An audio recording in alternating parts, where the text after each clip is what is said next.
Traveler, Paimon, welcome. What can I do for you? It's the Traveler. She looks absolutely beat these days.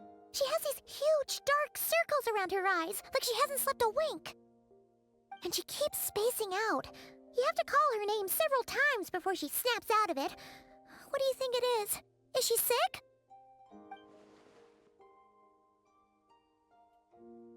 Very peculiar. In all the time we've been acquainted, this is the first time you've come to me with a health complaint. Come, let me take a look at you.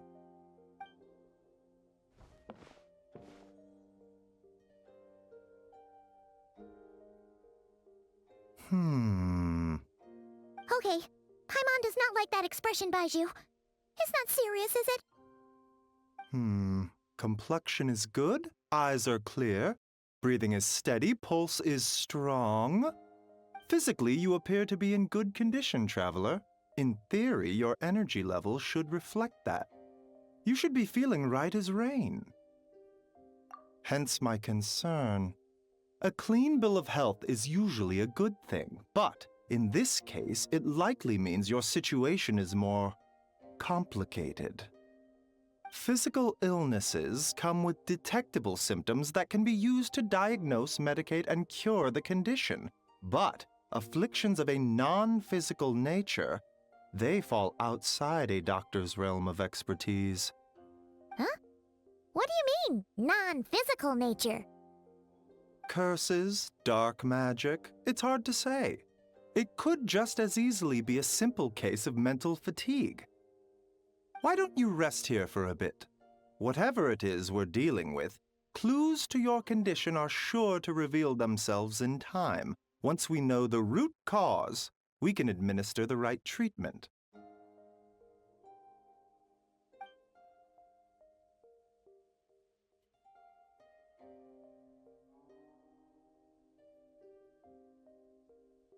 In the meantime, Changsheng and I will review the relevant literature for afflictions that present with mental fatigue.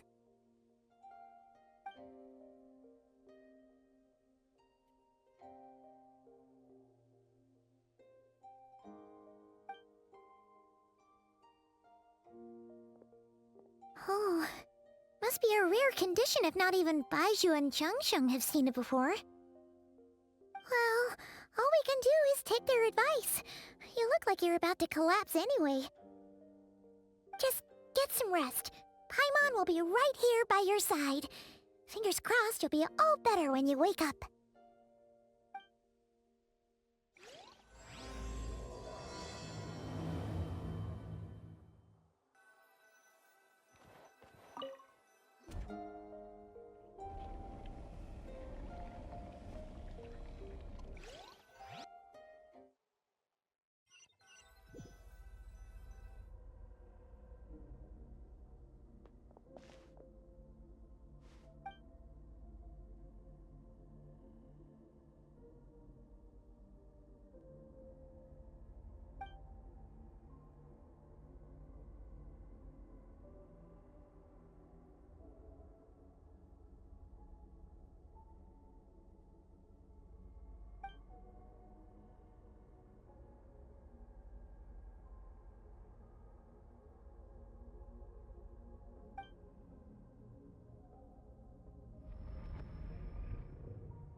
Traveler!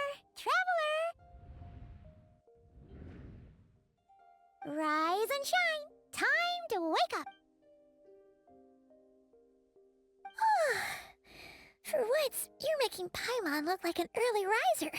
It's already afternoon. Hopefully all that sleep did you some good. Feeling any better? A cut? What? Did you scratch yourself in your sleep? All right, let Paimon take a look. Nope, nothing there. Wait, did you have a nightmare? Okay, don't panic. Paimon heard that dreams tell us what we need by showing us the opposite. So, if you had a nightmare, maybe all you need is something to cheer you up. Come on, Paimon will treat you to something yummy.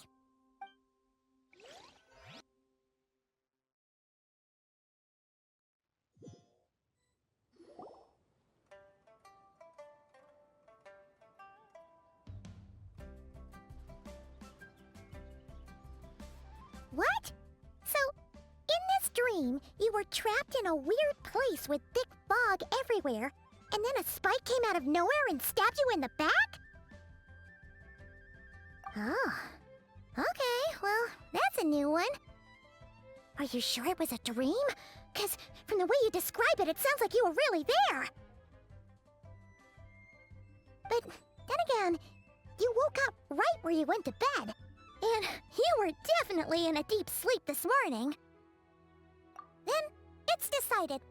Paimon will stay up and watch over you tonight. If anyone tries to mess with you, Paimon will beat him up. Or, wake you up first and then we can beat him up together.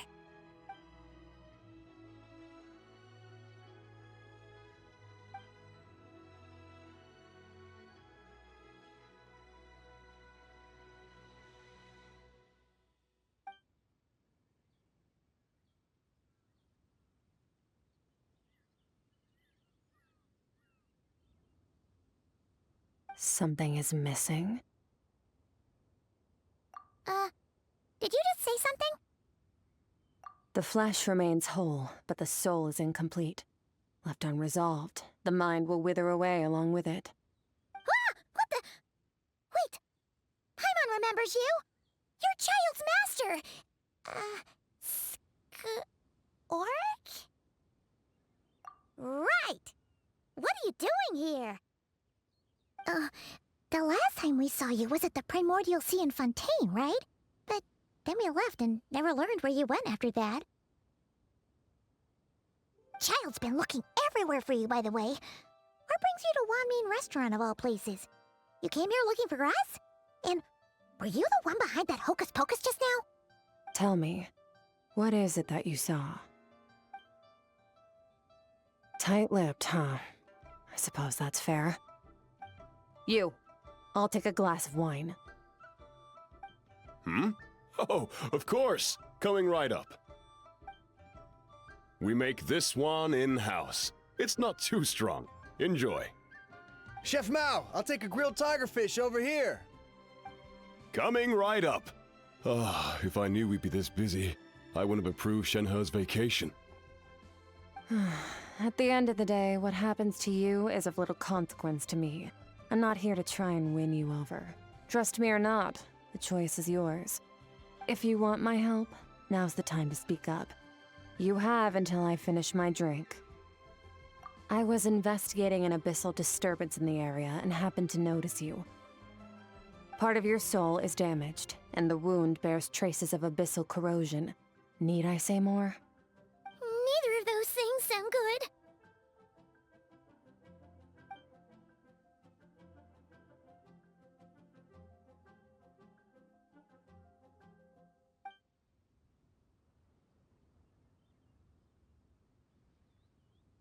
Well, should we trust her? She mentioned an abyssal disturbance. Maybe that has something to do with what's going on with you. But we could always find a different expert on the abyss to help us out. Yeah, and that thing she said about your soul being damaged is scaring, Paimon. Definitely something we should fix sooner rather than later. Skirk's an interesting one, that's for sure. But from what Child's told us, she doesn't seem evil, at least. 1, 2, 7, 10. That'll do. Well, have you made up your mind?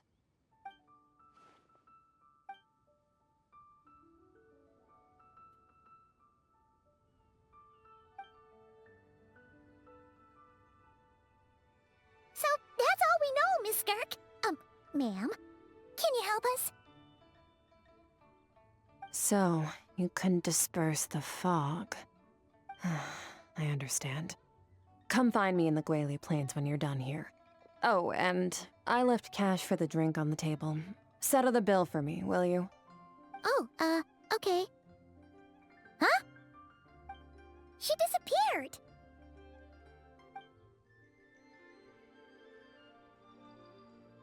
Wait, hold on. You overpaid. Here's your change. Oh, no. This includes the drink, so it should be the right amount. I didn't think you two ordered a drink. We didn't. It was that lady who came and sat with us, remember? You brought it out to her yourself. You sure? I could have sworn there were only two of you at that table. What? What'd you put in their dish, Chef Mao? Some kind of hallucinogenic mushroom? You got them seeing things. Seeing things? Wait, so neither of you noticed her? Young lady? About this tall, wearing a purple dress? She ordered a glass of wine! Oh, now you mention it, that vaguely rings a bell. And it looks like I did open the wine jar, so it must have just slipped my mind. In any case, that settles your bill. Come again soon.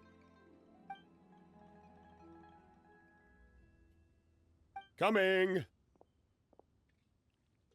Okay, what was going on there? It's like they didn't remember Skirk being there at all. Even Paimon was half convinced we hallucinated the whole thing. But that Mora she left for us was definitely real. Oh, this whole situation is giving Paimon the creeps.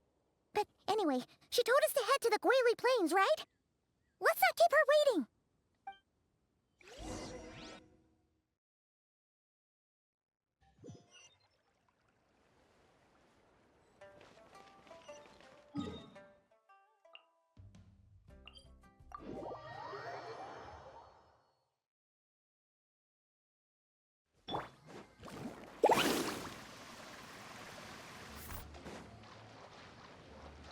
Need a surfboard?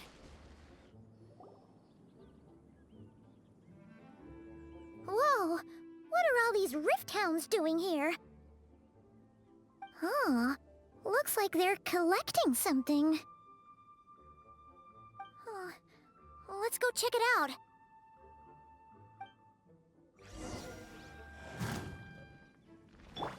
Everyone hold hands! Carving waves! Check this out! That's the run! Power! Yeah! Ha! Yeah. So, this is what they were collecting. Yeah. What is going on here? From the moment they are born, all beings with great power have an impact on this world. Even if their body is sundered and their soul extinguished, their influence remains. Gods are the most common example of that. The remnants of gods who fell thousands of years ago remain buried deep within the earth, carrying within them a warped will and a dark curse. Together, these remnants form what you call god remains, and it appears that some of those sealed here were dug up and removed. There are traces left, but they're fading fast. What are you doing? Nothing! Just wanted to make sure you were, real? She's definitely not a ghost traveler. Paimon poked her, and she's solid. Your life hangs in the balance, and that's what you're fixated on? Strange set of priorities. It was just a trick to avoid being perceived. If someone notices me, those memories are erased. Simple as that. Unlike you, I have no desire to establish a connection with the world. The weak and the lowly have no right to remember me. They're lucky they only have a few missing memories to show for it. Now, can we please get back on track? Okay. Where were we? Right. The god remains. So, basically, there's now less of them here than there used to be, right? Isn't that a good thing? In our experience, god remains are 100% bad news. A lot of terrible things have happened because of them. Maybe it's a good thing by human standards, but power doesn't come from nothing, and it doesn't just disappear for no reason. The remains aren't just gone, they were taken. Very clever, Traveler. You aren't the only one who had something taken from you. There are victims like you everywhere. The only difference being, you can speak, and the remains cannot, so it went unnoticed. Something similar happened in Sumeru. Within the span of one night, countless consecrated beasts were slaughtered, and a large amount of the god remains buried in the desert went missing. Of course, god remains are just one of the targets. The culprit is chipping away at sources of power all over this world, including the Stella Fortuna above. Wait, you mean... the stars? Mm-hmm. 42 of them have died out in the past few months alone. In Conria, people believed that powerful individuals have corresponding Stella Fortuna. Even should that individual fall, their Stella Fortuna would not disappear, but gradually evolve into a new constellation. Yet now, stars are disappearing from the skies entirely, and it's not hard to deduce what's happening to the power they contain. Something has been leeching power from this world like a parasite steals nutrients from a host. And now, it's no longer satisfied with the remains of the dead. It wants you. This time, it only took a fragment of your soul. But next time, there's no telling how far it could go. No one knows. All I know for certain is this. Getting back what you lost will not be easy. Considering how much power this entity has stolen, it must be a god-level being by now at least. But that's not the real concern. Souls are fragile things, and yours could easily be crushed if you go up against it. So you're gonna help us, right? We're going to help each other. You are my ticket to uncovering this thing's true identity. Well, great! You seem super strong, and you know a lot about the Abyss, so Paimon will take it. Don't get all mushy on me. All I'm doing is helping you get back to normal after a sudden crisis. And I should warn you, getting mixed up with me can have unforeseen consequences. We're on very different journeys. You don't want to be in my debt, trust me. You help me uncover the truth behind this entity, and I'll help you recover what you lost. This is a transaction, that's all. You would do well to remember that. Now, come along. Yeesh! You'd think she'd be a little friendlier since she's agreed to help us. But nope, she's just like when we met her in the primordial sea. So cold. Well, whatever. If that's how it's gonna be, then she doesn't deserve our friendship. What she does deserve is a super embarrassing nickname. Ah! Paimon's got it. Frosty the Lavender Melon! Serves that Ice Queen right! Anyway, the important thing is that we get that piece of your soul back. So, let's follow her and see what sort of plan she's got.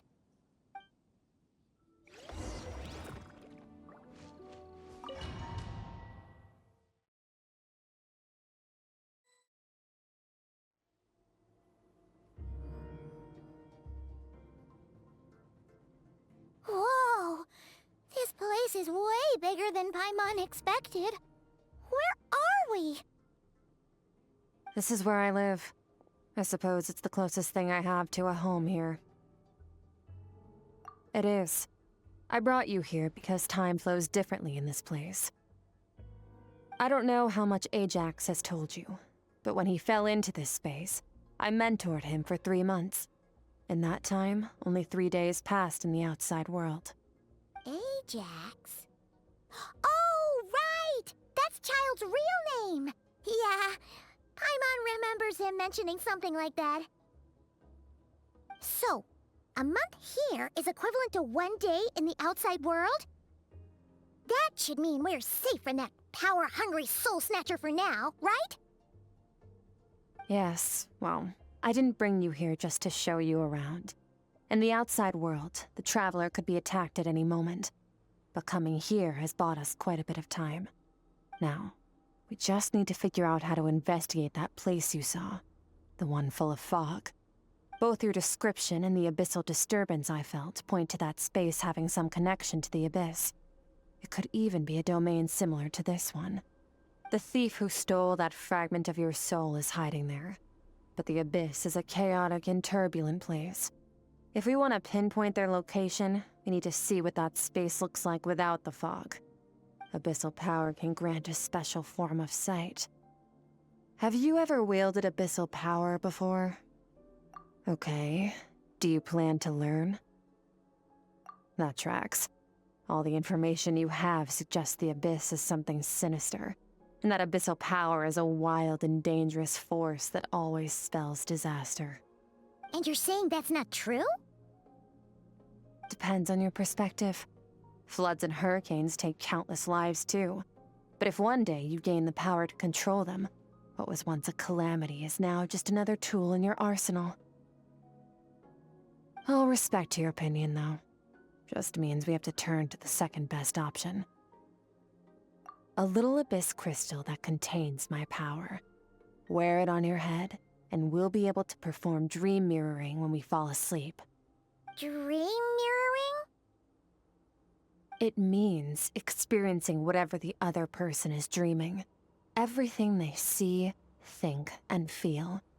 Since you haven't studied the art of using abyssal power, and have no plans to jump in the deep end right now, I'll have to do the investigating for you.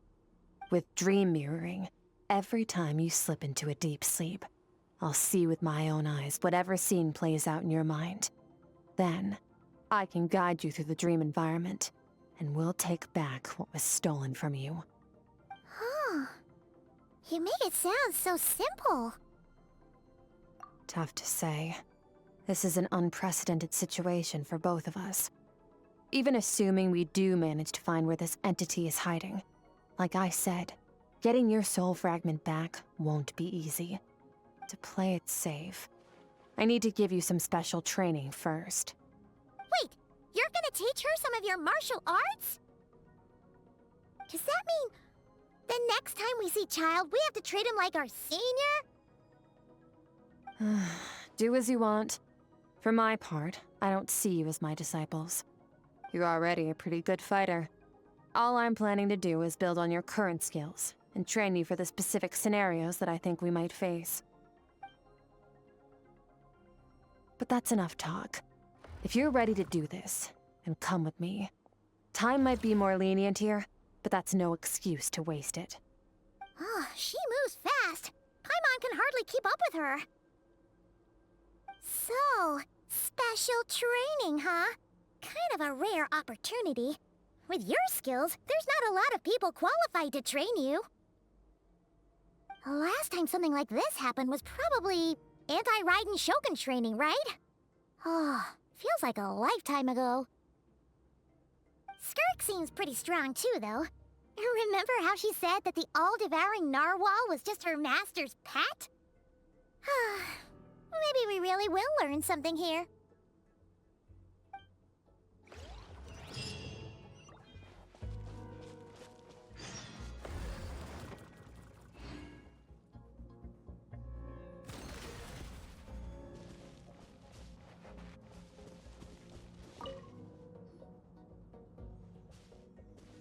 Ready? Bring it on! Your training will be split into 3 stages. Testing your blade work, elemental abilities, and reasoning skills.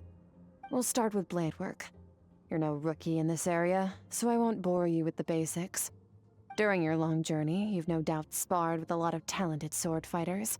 Consciously or not, you'll have picked up all kinds of techniques from them. You bet! There's Kaya, Master Jean, Kuching... Oh, and Kazuha, Ayaka... Yeah, we've met sword masters like you in every nation we've been through. You sparred with a bunch of them too, right? Nice to know it's all gonna come in handy now. Don't get too smug. In sword fighting, techniques alone are not enough. You need a cohesive system to bring it all together. A style or school of fighting. To use the human body as an analogy, your style is your skeleton, the foundation, the framework. Techniques are the muscles and other flesh attached to the bones. This is where your strength comes from. Improving your sword fighting is like growing that body. If your frame got bigger and taller, but you didn't add any muscle mass, you'd be weak and flimsy. Then again, if you packed on pounds of flesh without a big enough frame to support it, you'd end up bloated and unwieldy. You need to do some introspection. Take a good, hard look at your past experiences and figure out which parts of what you've learned are just techniques, and which parts can be used to form your own system of blade work. Only then will you get the full utility out of all your thoughts and observations along the way. Only then will every strike you deliver make perfect sense. Wait, is that it? Paimon thought you were gonna teach her some cool new moves. Like when you went swoosh and opened a tunnel to another place. One day, you'll reach a new level of power where you realize that even that's as basic a trick as any other. But right now, our sword styles are so wildly different that teaching you mere techniques is pointless. There are no shortcuts in the pursuit of power. Failure is your best teacher, and rigor is your coursework. That's all I have to say. Time to make a start. Train until you're satisfied with yourself. Now focus. Destroy the crystal columns as swiftly as you can.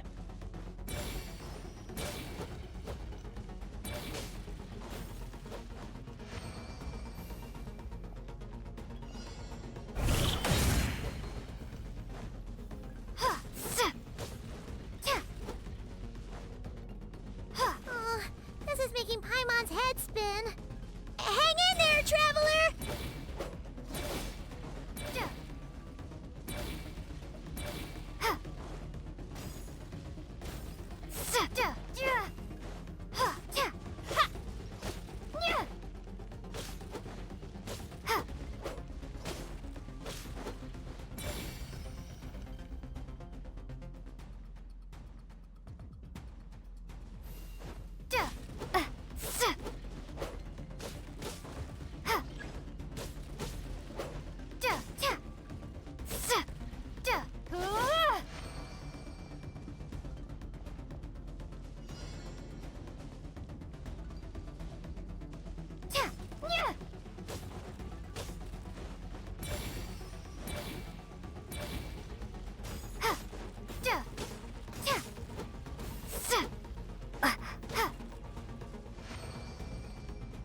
Stay calm.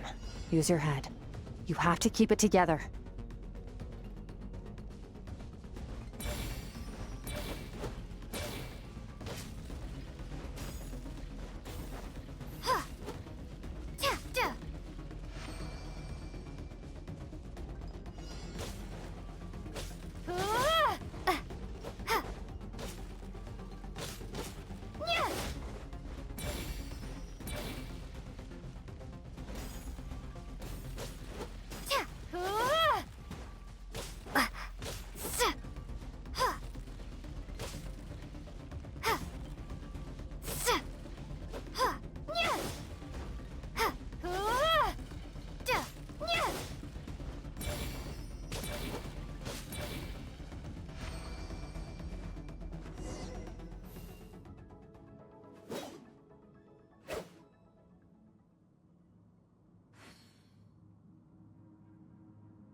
This moment will be frozen in time.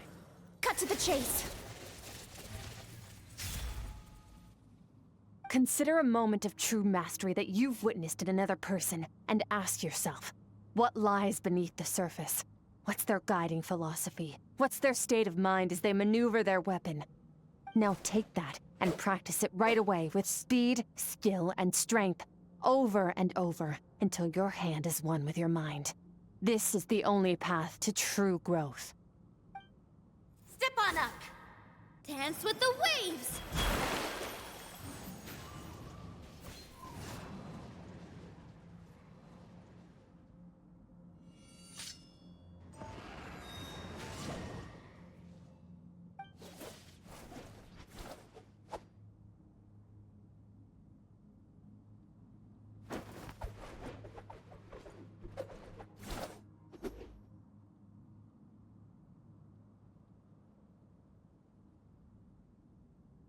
If you start to tire, empty your mind, but do not stop. Stay in that frame of mind as you keep up the fight. Get rid of all redundant movements. Imagine your sword is an extension of your own body. Wield it just as you wield your arms, hands, and fingers. 'Twas on a deserted, moonlit night that the hero approached the vile dragon's limpid lair. Ring cutter! Feathers fleeting wet, the white heron treads water, a sight without flaw. Master of Inazuma Kamisato art Tachijutsu.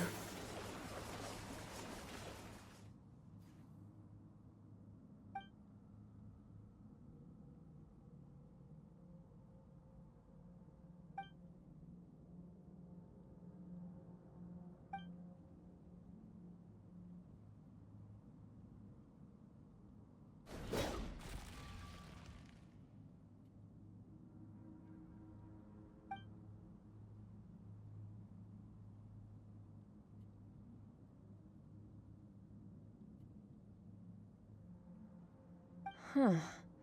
Looks like you've made some real progress. That concludes your training session. Awesome! Paimon knew you could do it! How do you feel? As you should be. Time flies when you're training hard. You've actually been going for several days now with no rest. Yeah, meanwhile Paimon's had a whole bunch of naps. But you were so focused, she didn't want to interrupt you. Go get some sleep. I'll be doing the same very soon. Let's hope you see that foggy place in your dream, so I can get this investigation over and done with.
Skirk, why are you skipping classes again? We've talked about this.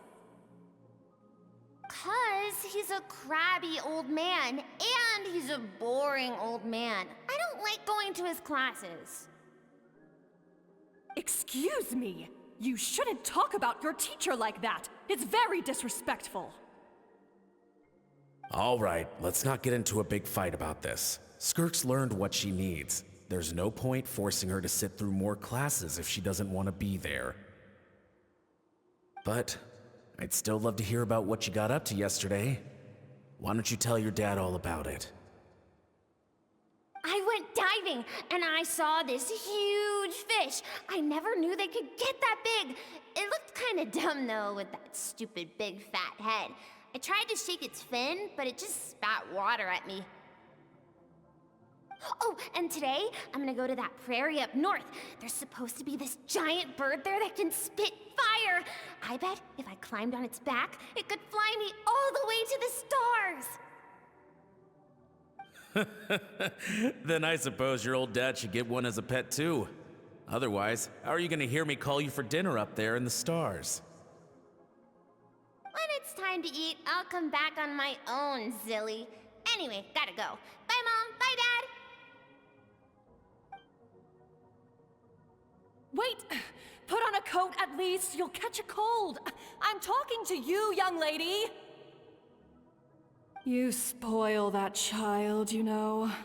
Ever since that merchant ship arrived, she practically lives outside. Always going on about exploring the beyond one day, whatever that means. Ah, let the kid do what makes her happy. Besides, we both know you're all bark and no bite. Come on, our little adventurer is gonna be hungry when she gets back.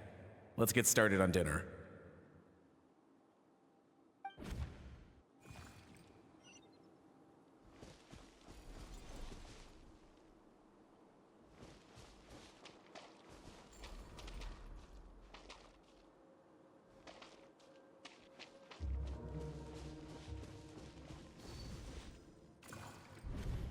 The stars shimmer high above. But what lies beyond the stars? Mountains as far as the eye can see? An endless snowy plain? Or maybe buildings taller than the sky, like the people from the merchant ship said? I can't be the only one asking these questions. The universe is fascinating. If only I could meet some other people like me. We could set sail together and explore every corner of the world. I'm sick of being a kid. There's so many amazing things out there, and I'm ready to see them all. But for now, I'm starving. Better get back.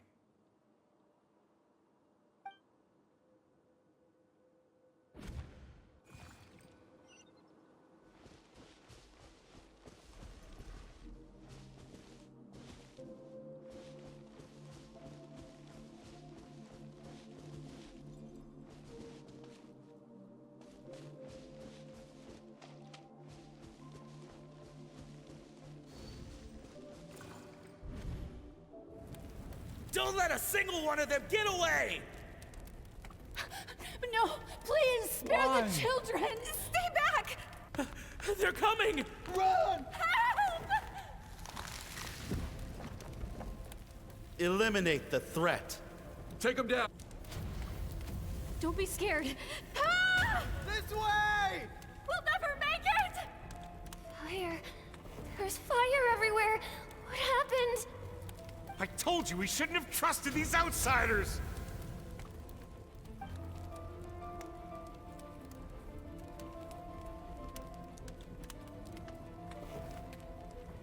Why are you doing this? What did we do to deserve this? We welcomed you with our finest food and drink, showed you the best our home has to offer, gifted you cloth dyed by our own hands. And this is how you treat us? Run! Save yourselves! Captain, Zone 3 is clear and we have Zone 2 surrounded. Begin extermination. Remember the orders from upper command. No one is to be left alive. Rest assured, sir. We have enough munitions to annihilate these savages and burn their entire civilization to the ground. Good. The only ones who put up a real fight are that man and his wife, correct? What's their status? We shot the man in the ankles and the wife broke her wrist attempting to fight back. They won't be doing much more fighting. They're holed up in their home for now, but they won't last long. To prevent them from making some kind of last stand, we're planning to clear out the other zones first so we can send a bigger squadron to surround them. Well, well. Turns out some of these beasts do know how to use their claws. Now the threat these savages pose will be undeniable. Let them cling to what's left of their lives for a little longer. Once the other zones are cleared, I'll cut off their heads myself.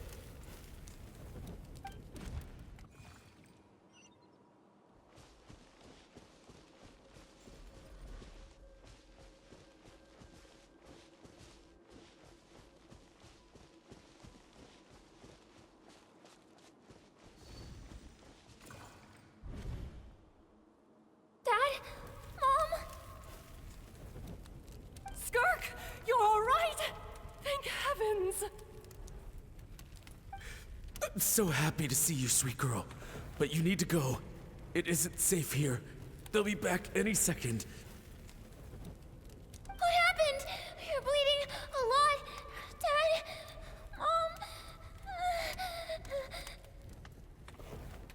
Mom? This is the place. Alert all units. Prepare to surround. Run, Skirk! Run as far away as you can! Don't trust anyone! Your dad and I, we're not afraid to stare death in the face, but we need you to survive. My clever girl, so curious. You're already so brave. I know you're going to grow up to be such a positive light in this world. Whenever you miss us, just play this song. Remember, life is a gift. Don't let darkness claim it. Break down the door! Look what we have here. A savage that can pluck a tune. Well, the show's over.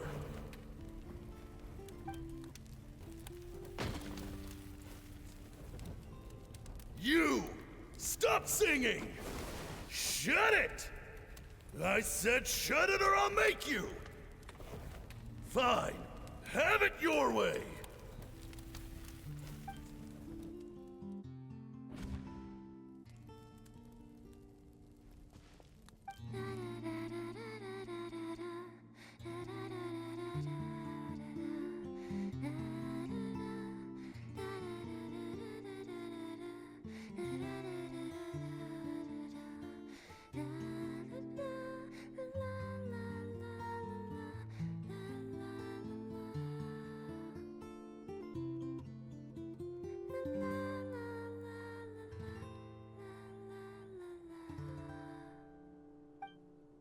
Oh, you're awake?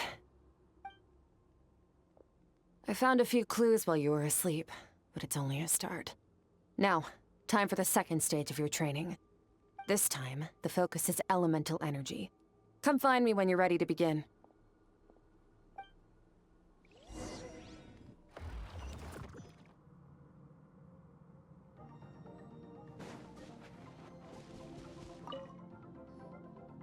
Man, staying in the abyss feels so surreal, don't you think?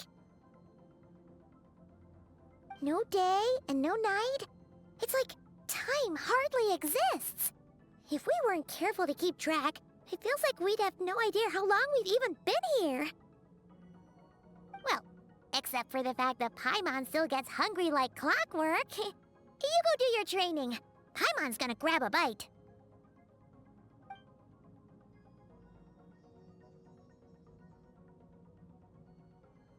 The way I see it, the pursuit of power is divided into 3 stages.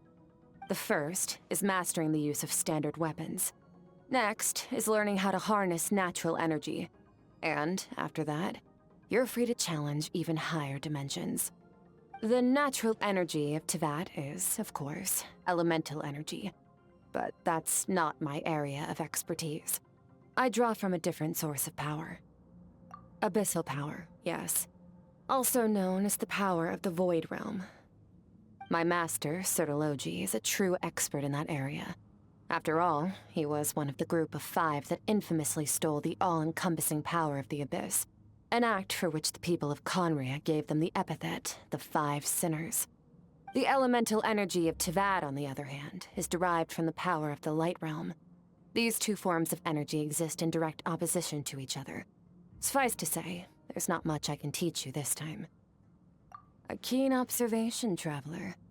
Call it respecting local norms. The Abyss stands in direct conflict with the will of this world. So, to make my life easier, I disguise my power to make it appear cryo-like in nature. It's a technique I learned from some Conrian ruins, known as the Seven Shifting Serpent. If you ever change your mind about delving into abyssal power, I can teach it to you. So I've heard. You seem to have a knack for removing abyssal power. But is purification really what's going on there? Like I said, power does not simply disappear. Just thinking out loud. Let's focus on your elemental training. That's what's gonna help us if the situation gets tricky.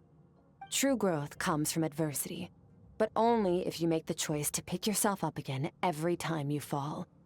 So, it's time to push yourself to the limit, and then keep pushing. This is the only way to advance at pace. Use the power of Animo to clear the field as fast as you can.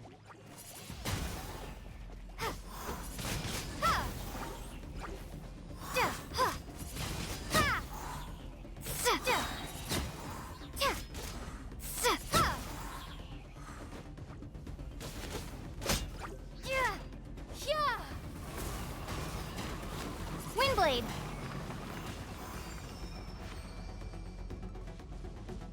Observe your surroundings. Look for things you can use to tilt the scales of success in your favor.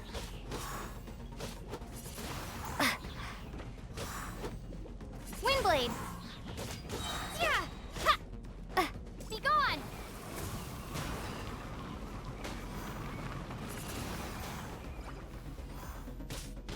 Ha! Ha! Da! Ha! Da! Ha! Ha!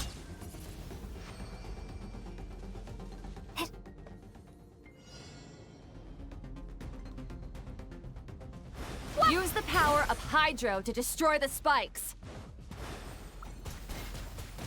Ha! Faster.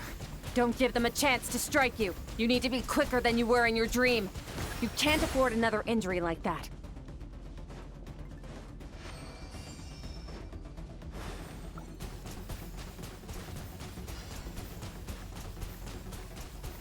Go!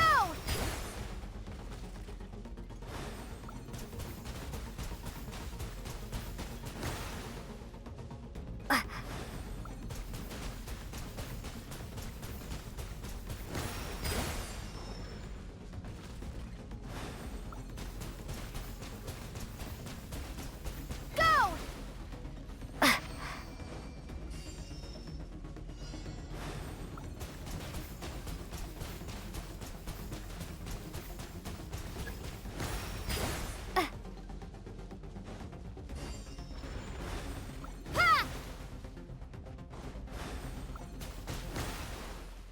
Ta!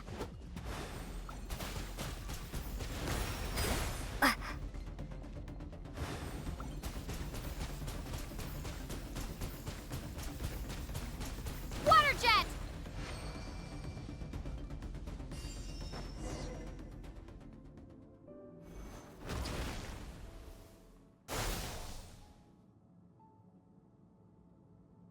You need to understand what makes you special.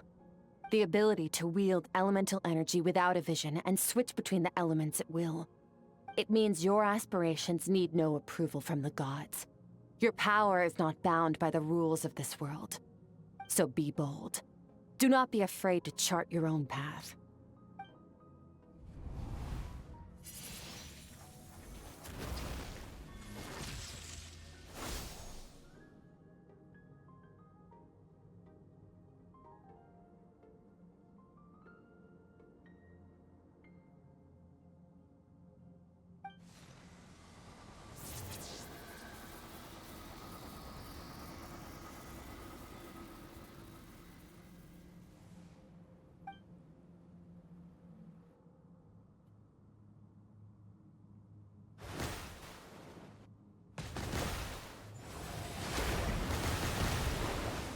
Very good. It seems you've reached a deeper level of connection with the elements. Long enough for you to lose yourself in your training, which is a good sign. Relentless practice with the elements has drained all your strength, but it's also what allowed you to make progress. Get some rest. When you wake up, we'll proceed to the final stage of your training.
What is the secret to power? Longing, hatred, self-preservation. No, it is fear. The fear of losing those you love. The fear of watching your home burn. Fear of loneliness. Fear of death. Fear is the source of evolution. It forces humanity to adapt to their environment and overcome hardship. It is in the process of prevailing over our fears that we surpassed first ourselves and then the rest of the world.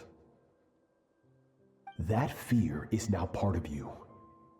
It calls on you to evolve. And it is time to answer.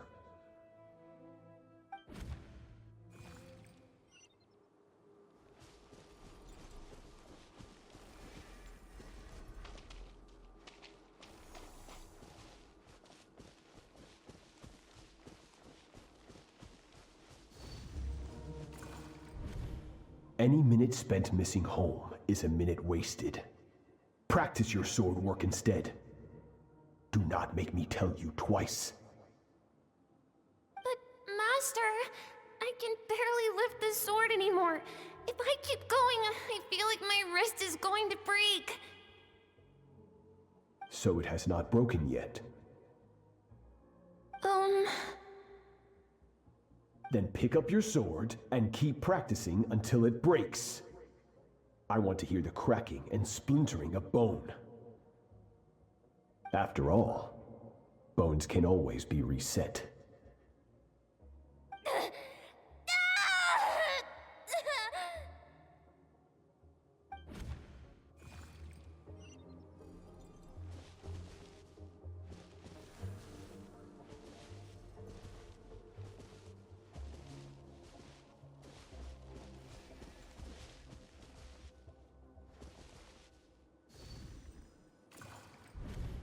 Good, Skirk. Once again, you survived. How do you feel? Cold. In pain.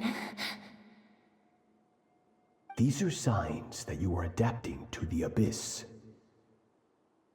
Each time the flesh is torn and the spirit crushed, each time you claw back from the brink of death, you become stronger. I now understand why these people sought to destroy your homeland. Your potential goes beyond even what I could have anticipated.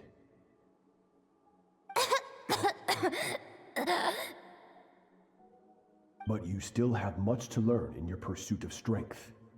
Your mind is rife with distractions. From now on, I shall show no mercy in your training. You must learn to shut out all the pointless emotion, crush the self that makes you weak, and become master over your physical form. Get up, Skirk.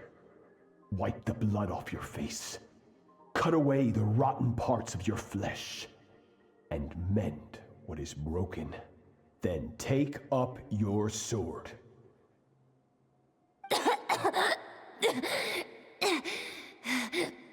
Yes, Master.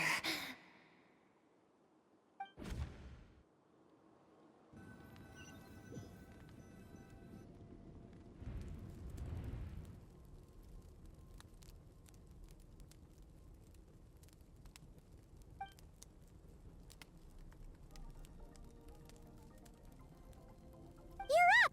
Hopefully you got some good rest. Skirk said to tell you that she's ready to start the final stage of your training whenever you are. So, want to head over now?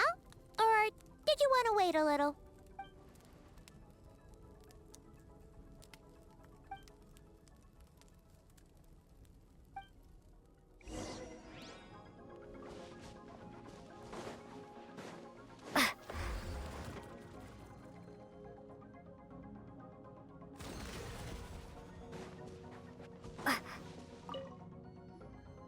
From your training so far, you have gained better command of the sword, and more control over your elemental abilities. That's only part of it. Experience is the real teacher. Your journey, the friends you have made, the dangers you have faced. These have taught you more than I ever could. Now, it's time to focus on how you react under pressure. You must be able to think rationally, even in unpredictable combat situations. To simulate this, I'm going to attack, and you're going to block. Ready?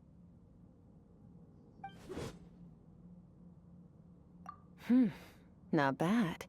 That defensive stance looks near unbreakable. Just like your brother. Oh, that reminds me. You still don't know what happened to him, do you?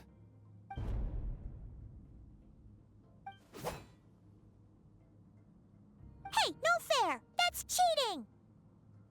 You think every opponent has the same moral code as you? You can denounce their deplorable methods all you want. But only if you live to tell the tale. The dead don't get to complain. Strong emotions will always arise in combat. Anxiety, anger, fear. But a true warrior is never at their whim.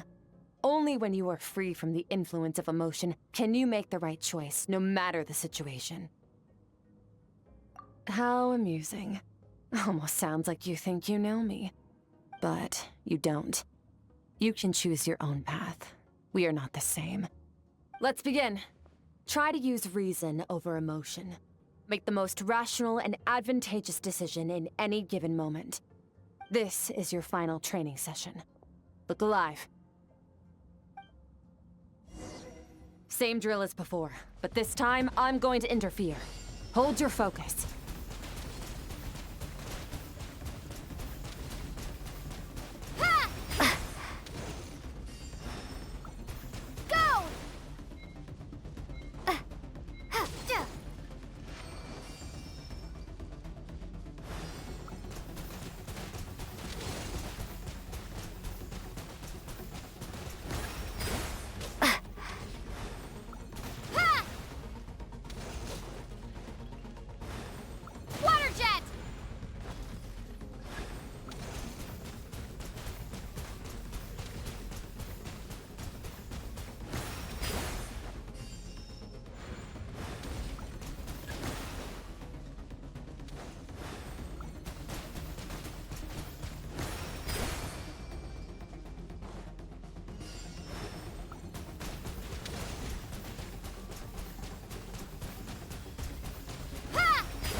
Not bad.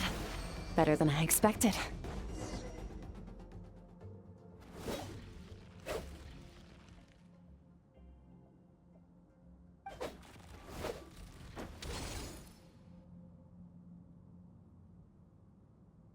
You're getting the hang of it.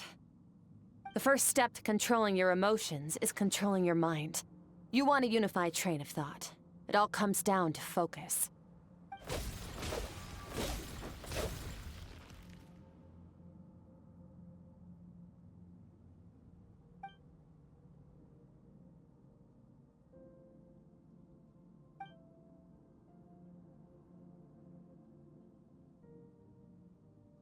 Your mind is rife with distractions. From now on, I shall show no mercy in your training. You must learn to shut out all the pointless emotion, crush the self that makes you weak, and become master over your physical form.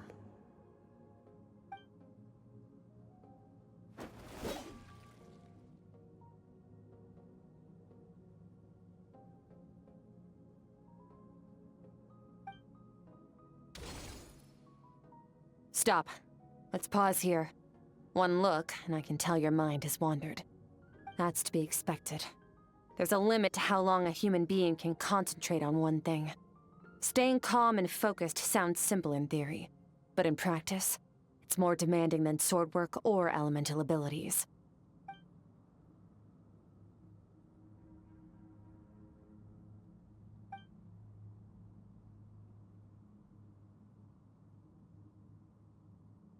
Get some rest. No point training further if you're already dead on your feet. Like I said at the beginning, the only goal of this training is for you to reach a point that you're satisfied with. You managed to push past your limits, which is a good start. You can be proud of that, and sleep well knowing that you've earned it.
Skirk is amazing.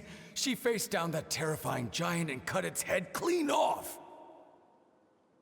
Oh, she got hurt though, didn't she? I heard it was pretty bad. Yeah, well, that's a given. But the moment she was on the mend, she got right back to practicing her sword work. I heard Master suffered a grave injury once too. Lost an arm and a leg and still came back stronger than ever. Skirk's becoming more like him by the day. Incredible. I wonder if I'll ever reach their level. They're always so resolute, so unshakable.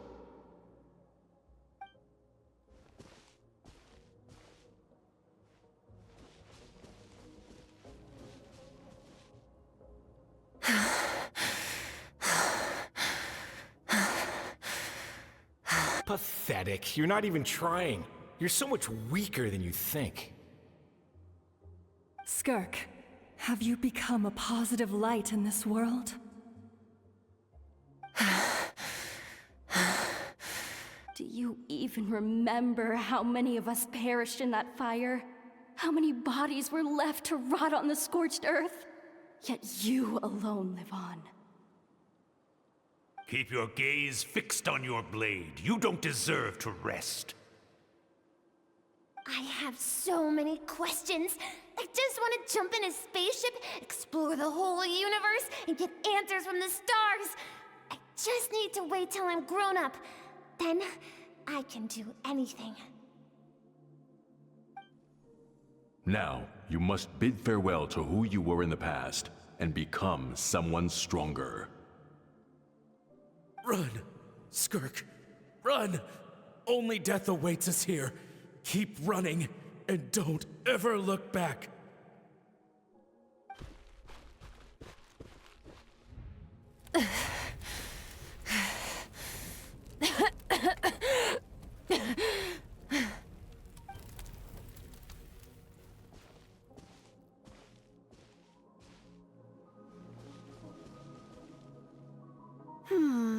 Let's see here.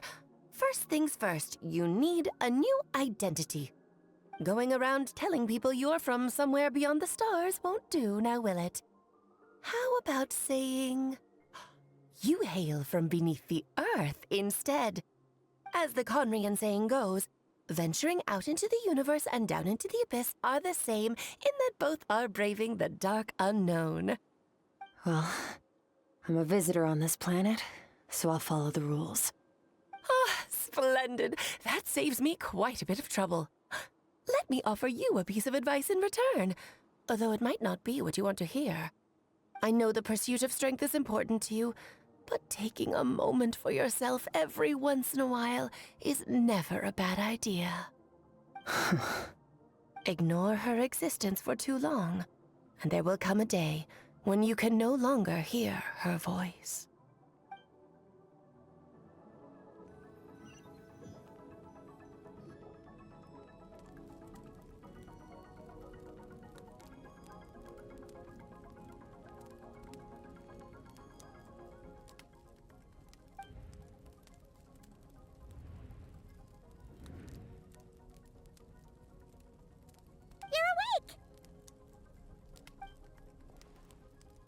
You must be starving, right?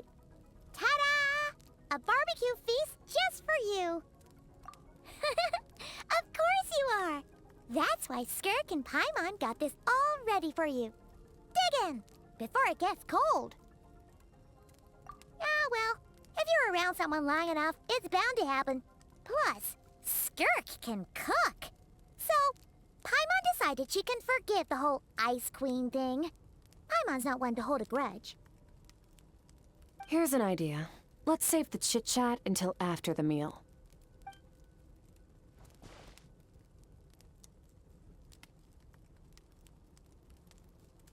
Ugh, so full. Okay, it's Paimon's turn to sleep now. Wake her up when it's time to go.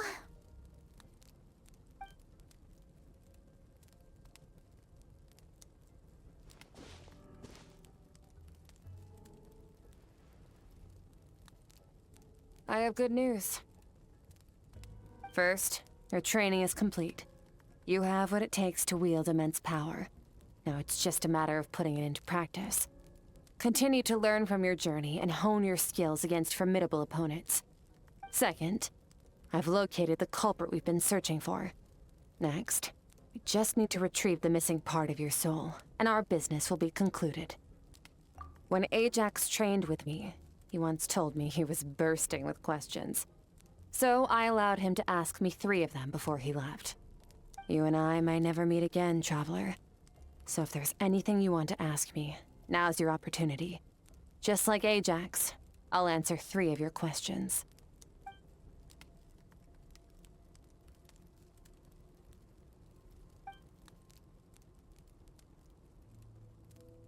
Okay, not the angle I was expecting. What makes you ask that?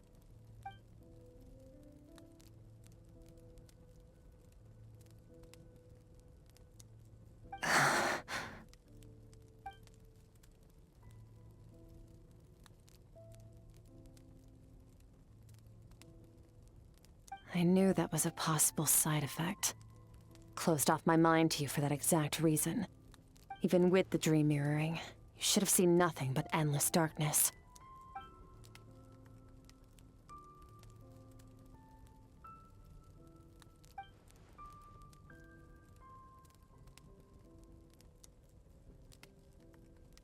Whatever. Must have been a flaw in my execution. I shouldn't be too surprised. Due to some recent circumstances, my self-control has been lacking as of late. Since you've seen what you've seen, there's no reason to hide the truth. All I ask is that you keep it a secret. No, I'm not from Teyvat. I'm from a different planet. And there was a time when I journeyed through the stars. A lot like you in some ways.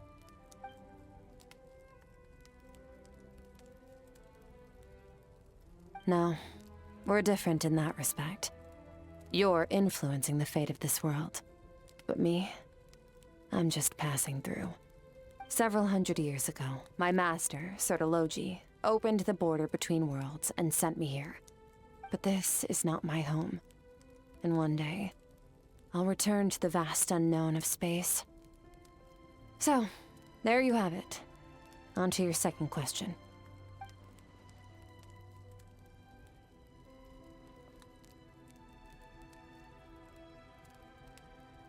To become stronger.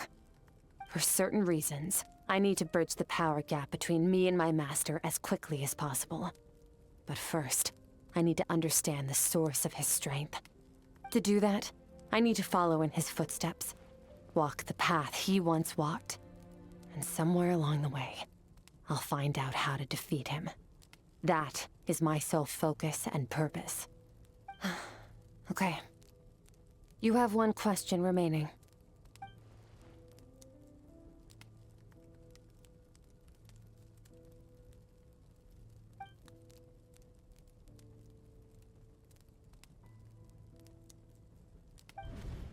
You make it sound so easy. Ever since the incident I experienced there, I've never stopped searching for Master Skirk and that unknown abyss. But it's been years now, and I've still found nothing.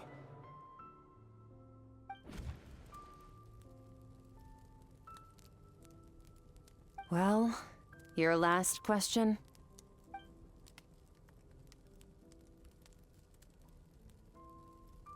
Ajax. His situation is different than yours. Before you ever crossed paths with me, you'd already encountered many formidable people, studied their techniques, and developed your own skill set. So, during your training, all I had to do was build upon that foundation. But Ajax was so young when he came to me. A complete blank canvas.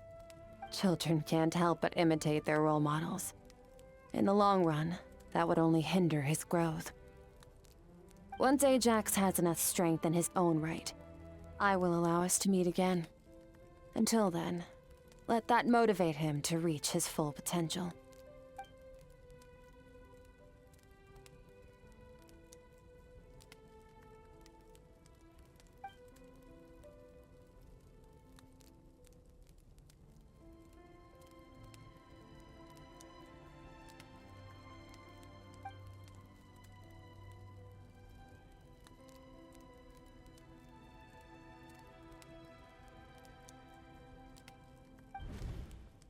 Unlike you, I have no desire to establish a connection with the world.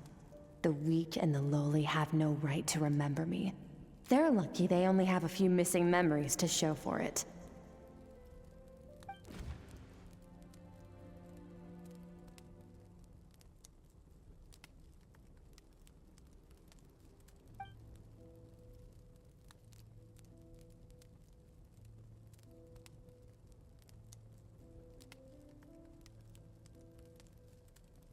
Wake up your companion. It's time to go. Oh, and everything I just told you. Best keep it a secret from her as well.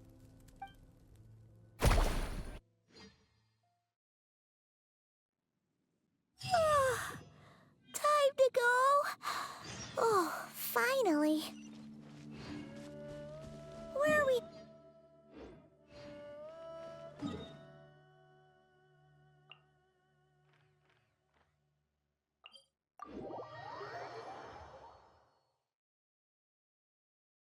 Just follow me. I'll open an abyssal rift close to the culprit's location. It will take us to where he's hiding.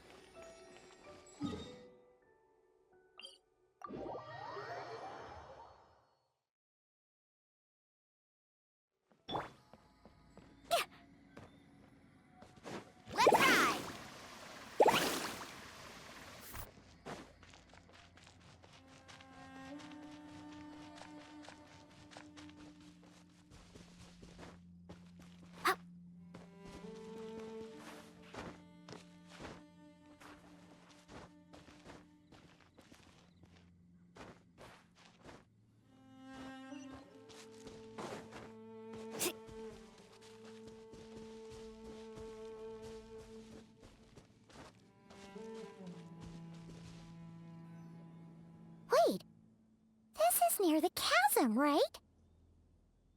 Yes. If we enter from here, we'll be able to reach that place from your dream. You have some experience with abyssal domains by now, but still, this is someone else's territory. Best to proceed with caution. Don't worry. Paimon's an expert at hiding behind other people for safety. Oh, but, that means you need to stay safe, traveler. All right. Remember your training. Time to put it to use.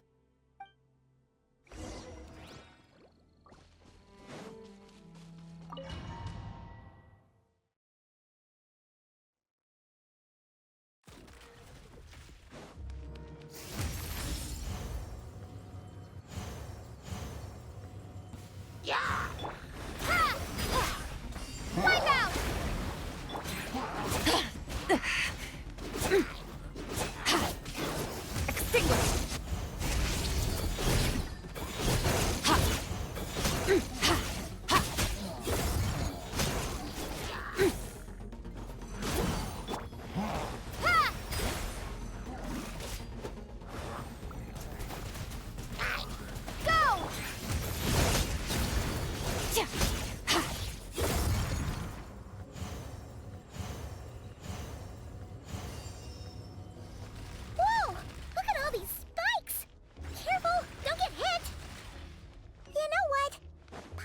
Gonna float behind you. Come on, you got this.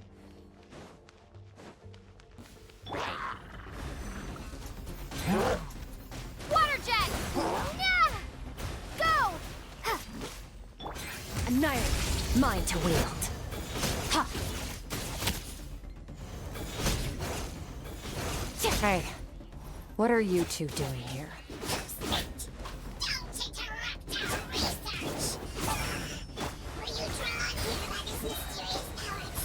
Dusty, like an abandoned house.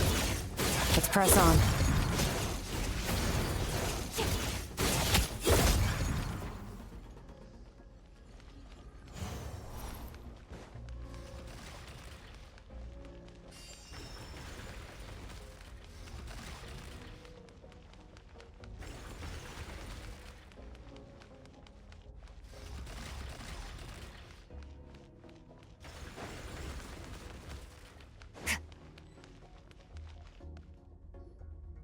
Oh, looks like this is a dead end.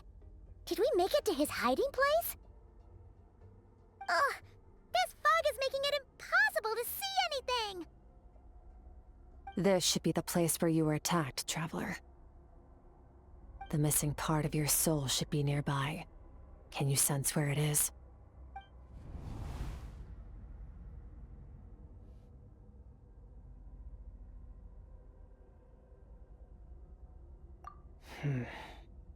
Our opponent must have covered his tracks just in case.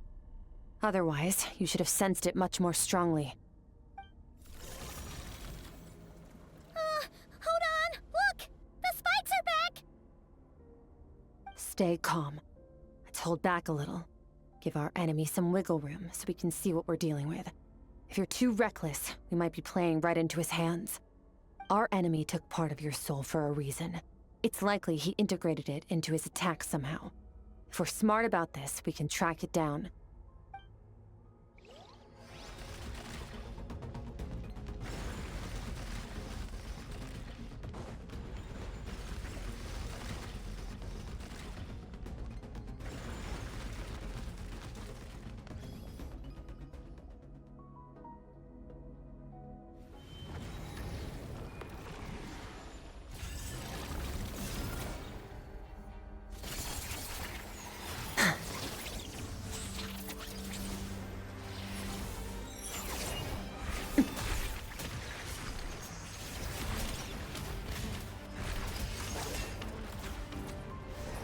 From the start, the attacks have been focused on me.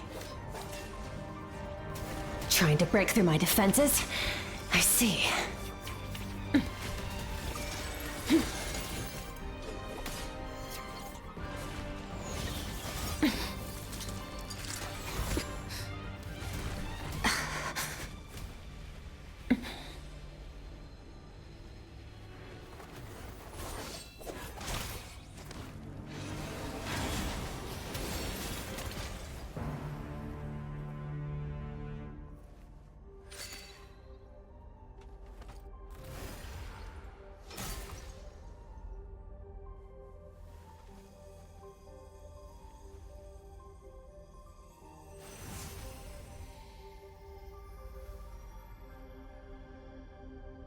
There.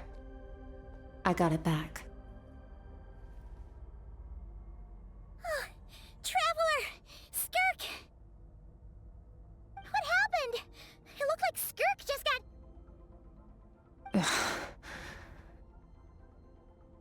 In the Guili Plains, you asked me why this enemy chose you as his target. Now, the answer is clear. It's not just the fact that your strength is impressive. It's also because of your ability to, as you put it, purify abyssal power. Whatever that actually means. The fact is, that ability allowed him to do something that should have been completely impossible. Namely, break through my defenses and steal my power. No, he couldn't have known I'd come to his domain. He only stole your soul fragment because he knew the value of its power. I doubt he expected it to come in handy so soon. Call it fate if you want. I believe that's the term they use in this world for arbitrary coincidences like this. In any case, it works to our advantage. Once I realized what he was using that power for, it gave me the chance to get back what you lost. I'll cope. Well, done gorging? Good. Time to answer some questions. How did you get the power of the all-devouring narwhal? The all-devouring narwhal? Oh, of course! Paimon knew that spike thing looked familiar. It looks just like that narwhal's horn! I highly doubt you acquired that power through your own strength. Tell me I'm wrong. You're desperate enough to scour the land for god remains and whatever vestiges of power you can find.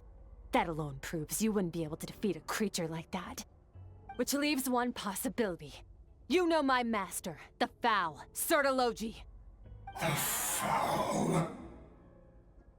Who dares call him foul? Sertologi.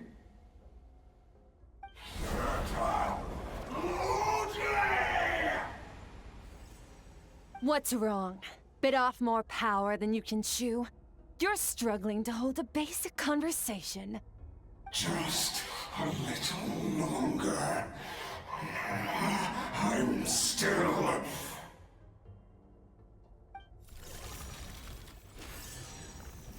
Look! It's back!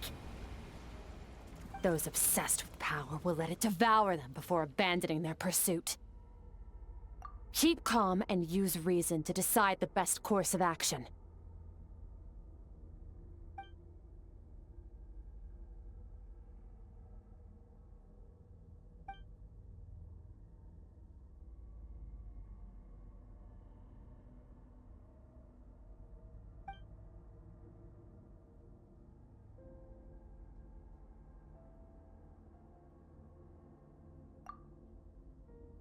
Wise decision. Final victory doesn't always come after a single battle. You've got your soul fragment back, so we both got what we came for. Let the enemy draw breath while he can. It won't be for long. Get us out of here, Traveler. You'll need to lead the way this time.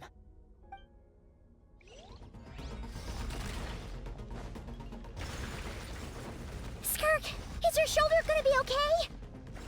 The wound is minor. It'll heal in no time. You should focus on getting out of here alive instead. Uh-oh! Falling spikes! Run!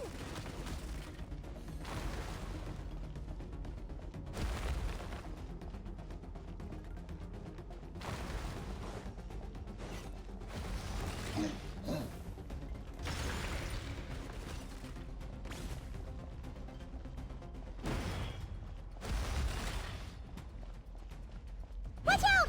Looks like this place is about to collapse!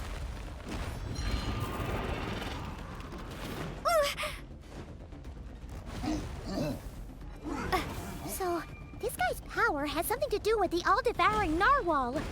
Did you know that all along, Skirk? I had my suspicions. That's why I decided to investigate in the first place. But suspicions only get you so far.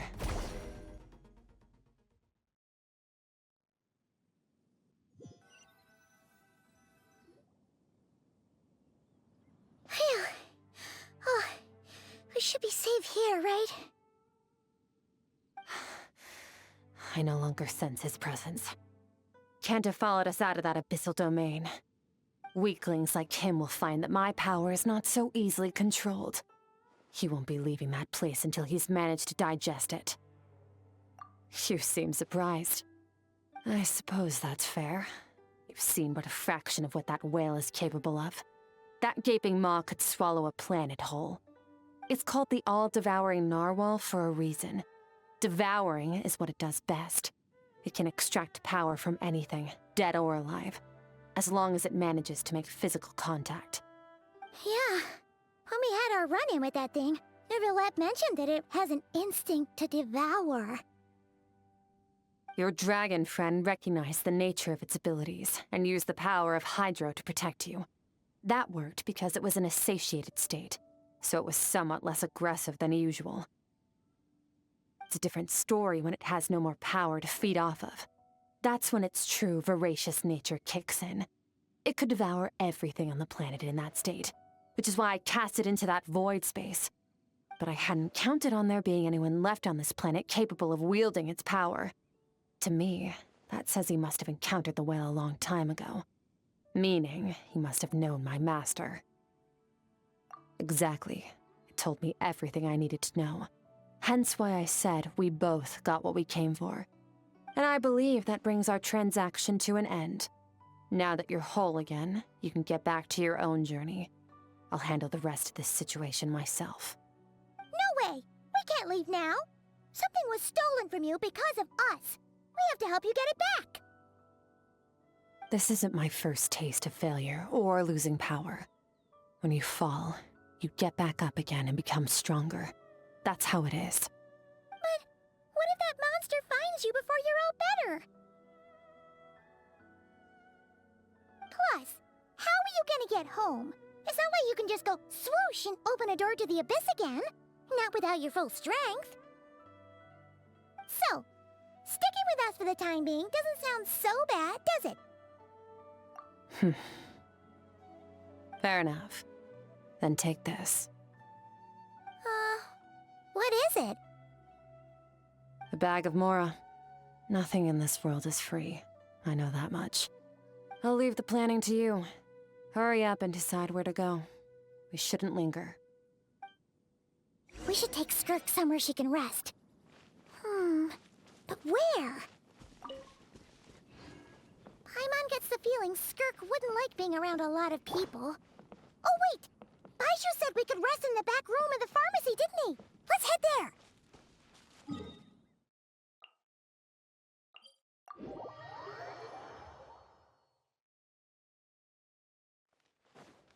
Carving waves!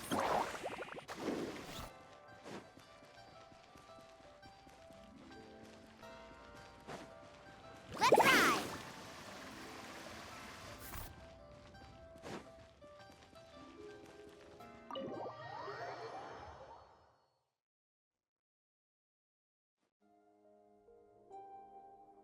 Huh. This bag from Skirk has a ton of Mora in it. Does she have a job or something? Wait, no. After what we saw at Wamin Restaurant, that seems impossible. Can you imagine? It would go something like... I'll be collecting my paycheck now, boss. Oh, sure thing. Wait, who are you? Have we met? Can't hold a job if you make everyone forget about you. So, what did you do to get all this Mora? Claimed some buried treasure, took care of a few monsters that were causing trouble. Nothing untoward. It's safe to use. You heard all that? A sonorous voice like yours is hard to miss. I wouldn't be surprised if the sound of it traveled to the nearest mountaintop. Then, did you by chance happen to hear Paimon's little, joke earlier? You mean when you called me Frosty the Lavender Melon?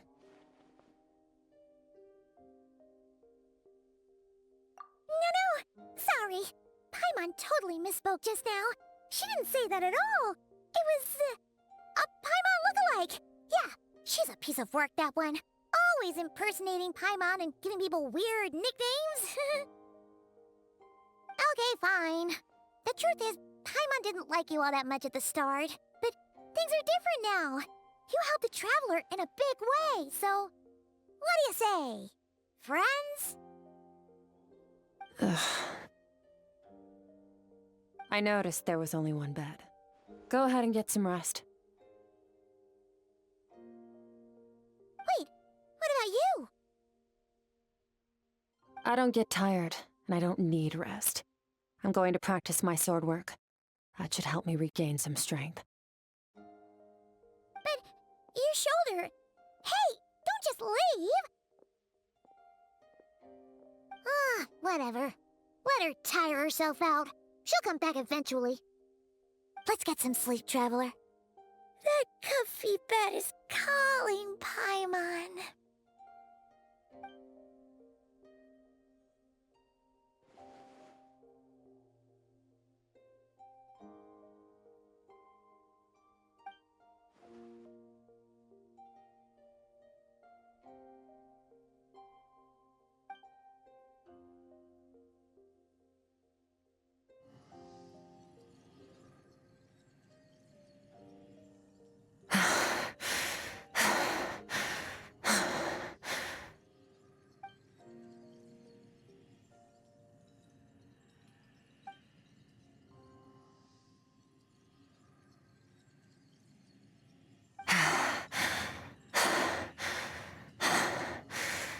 Quiet.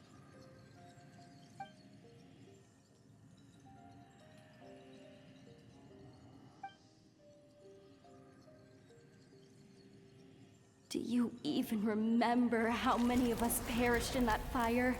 How many bodies were left to rot on the scorched earth? Yet you alone live on. Keep your gaze fixed on your blade. You don't deserve to rest. Run, Skirk. Run! Only death awaits us here.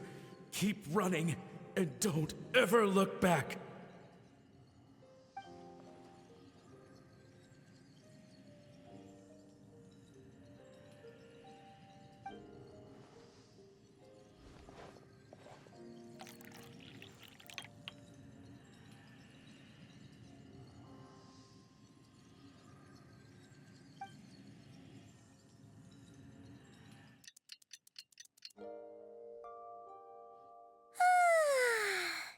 Getting an early night's sleep is the best. That bed was so comfy. Wait, Skirk? Have you been sitting out here the whole night? The bed's all yours if you want it. About 60%, maybe 70. Whew! Paimon thought it would take at least a couple of days. That was fast. No, not fast enough.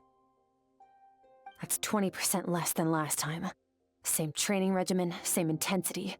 Nothing felt different, but somehow the outcome fell short. No, I think the problem's with me. I need to meditate for the next 2 days. Deep introspection should help me find the issue. Ooh, sounds intense. We'll watch over you in the meantime, then. Thanks. See you in 2 days.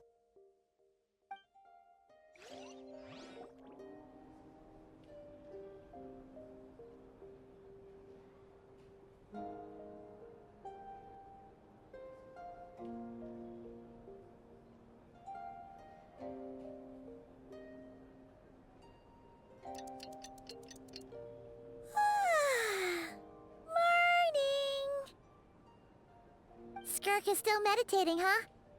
It's been 2 days already. Shouldn't she be awake by now? Paimon can't think of anything we can do to help. Oh, wait! Breakfast! That's it! Paimon will go get breakfast! Skirk is gonna be starving when she wakes up. Be right back.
That's right. This is Skirk's inner world. Think of it as the threshold between the soul and dreams.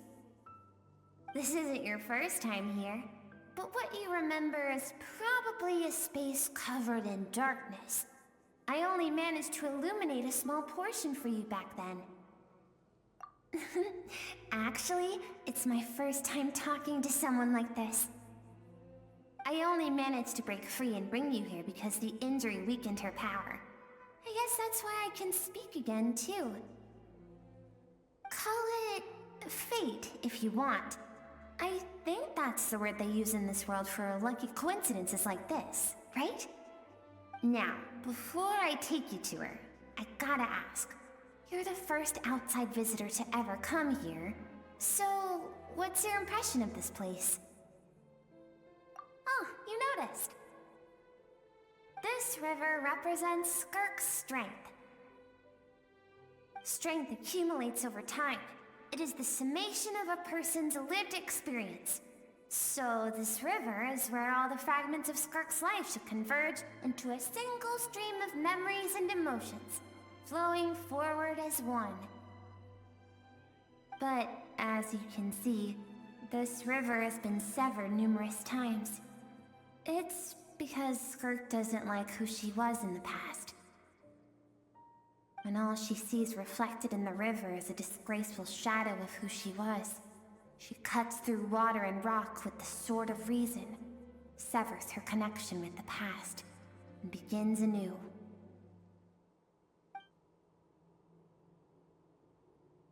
You must learn to shut out all the pointless emotion. Crush the self that makes you weak, and become master over your physical form. This isn't my first taste of failure or losing power. When you fall, you get back up again and become stronger. That's how it is.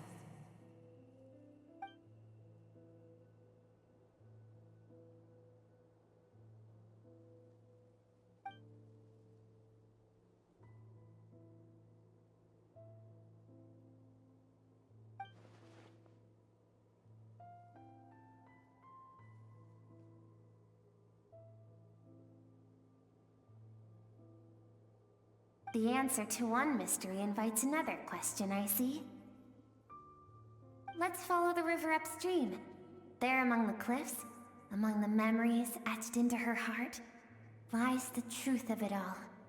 Soon, you'll understand everything.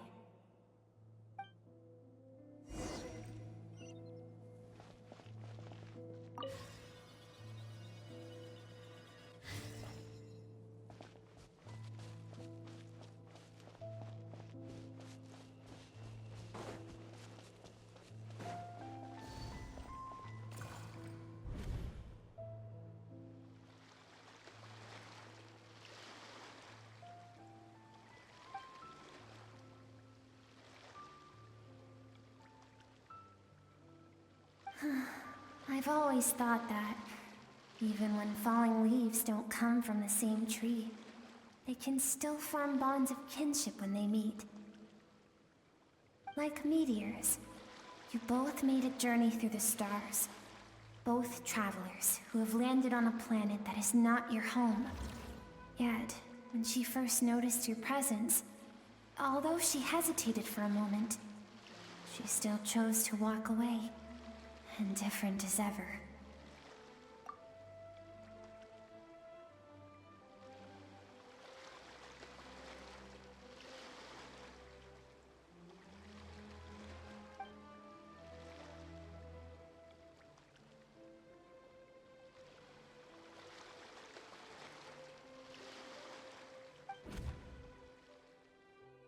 Seems like you've answered your own question. Skirk sees herself as a trespasser in this world. She's made a conscious choice to avoid altering its path. But the reason for that decision stems from events much earlier on in her life. Let's keep going. It's still a long way to the source of the river.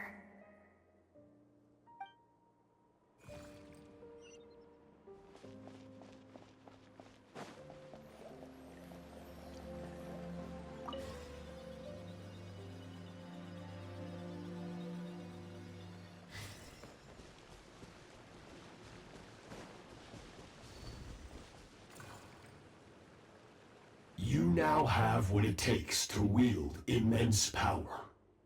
From this day forth, I shall teach you no more. No one can become a worthy warrior through imitation alone. I have given you fangs and claws. Now, you must learn to hunt. You wish me to travel the world beyond on my own, Master? Indeed. Make new friends. Embark on your own journey. And piece together a new future from the shattered remnants of your past.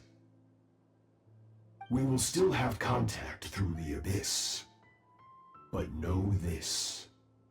One day, I will take the life you worked so hard to rebuild and reduce it to ashes. Just like the fire that haunts your mind. Why would you do that? I have told you before, fear is the catalyst for human evolution. You have tasted loss. You have known fear, so deep it can be felt in the bones. But as living beings, we all have an instinct to detach from that which harms us. And thus pain dampens over time, and the acrid taste of fear becomes but a distant memory. Yet now, I have bestowed upon you the gift of fear eternal. It will drown you in the nightmare of your childhood, or it shall drive you to defeat me, whatever the cost.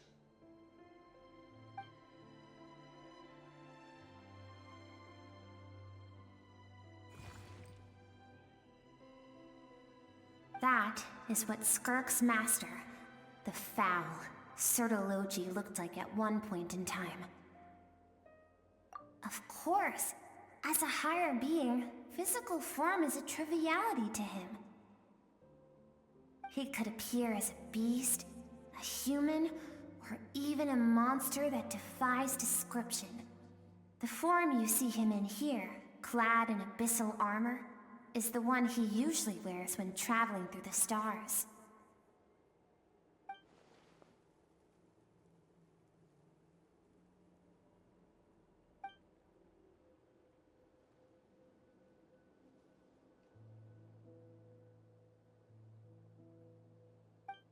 For certain reasons, I need to bridge the power gap between me and my master as quickly as possible. But first, I need to understand the source of his strength. To do that, I need to follow in his footsteps, walk the path he once walked, and somewhere along the way, I'll find out how to defeat him. That is my sole focus and purpose.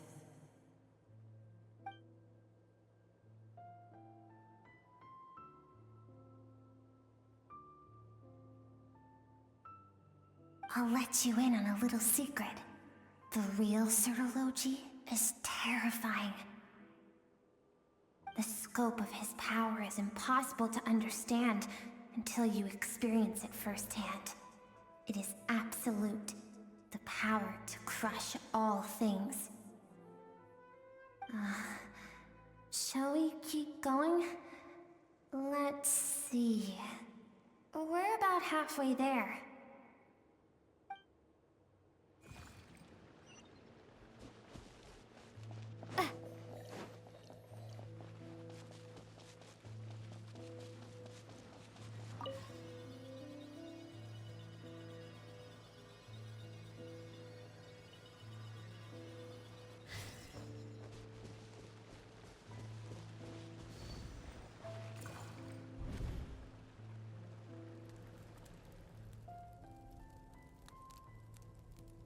We've made it quite a ways already.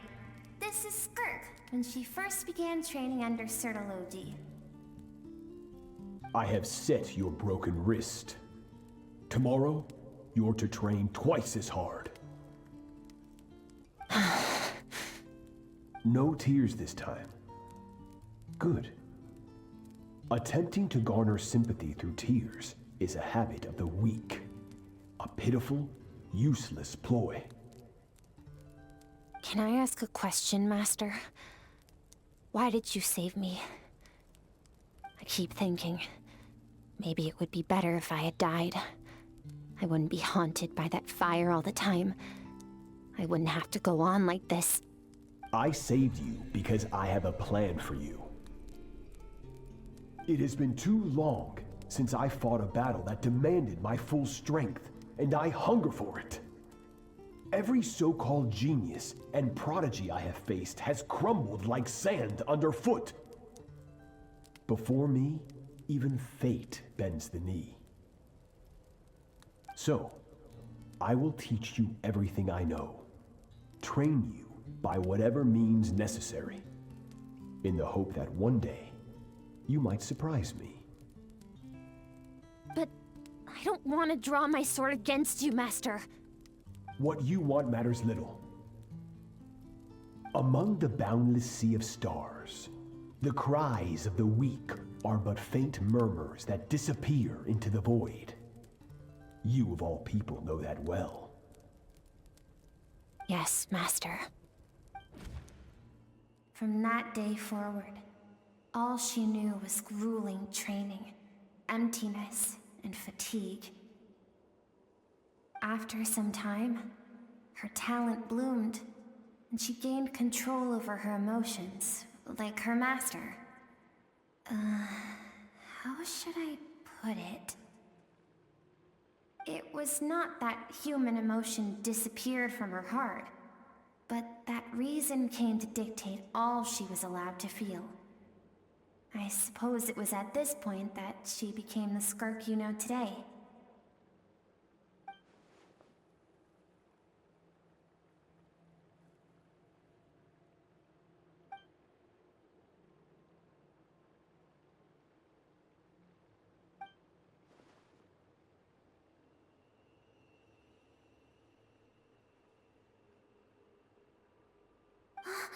We're nearly there. I almost don't want to reach the end. Well, shall we? This is the final stretch.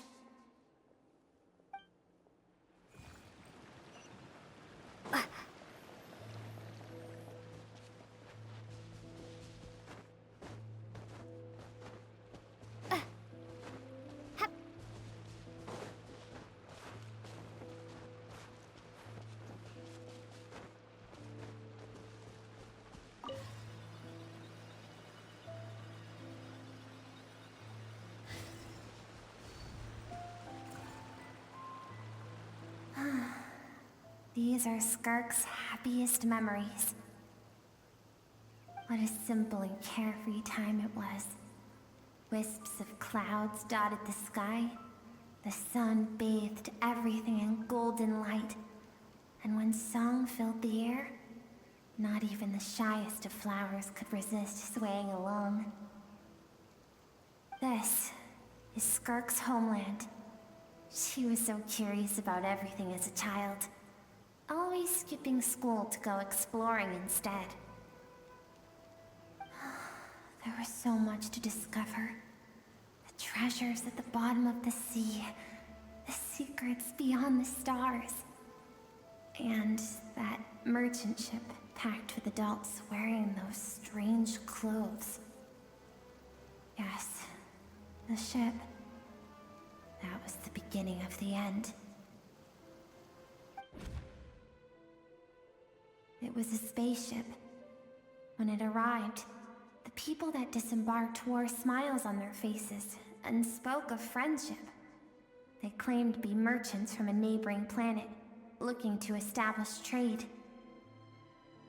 Skirk's parents, her relatives, her neighbors, everyone welcomed the newcomers with open arms and allowed them to explore the planet. To them, the visitors were guests and should be treated with hospitality.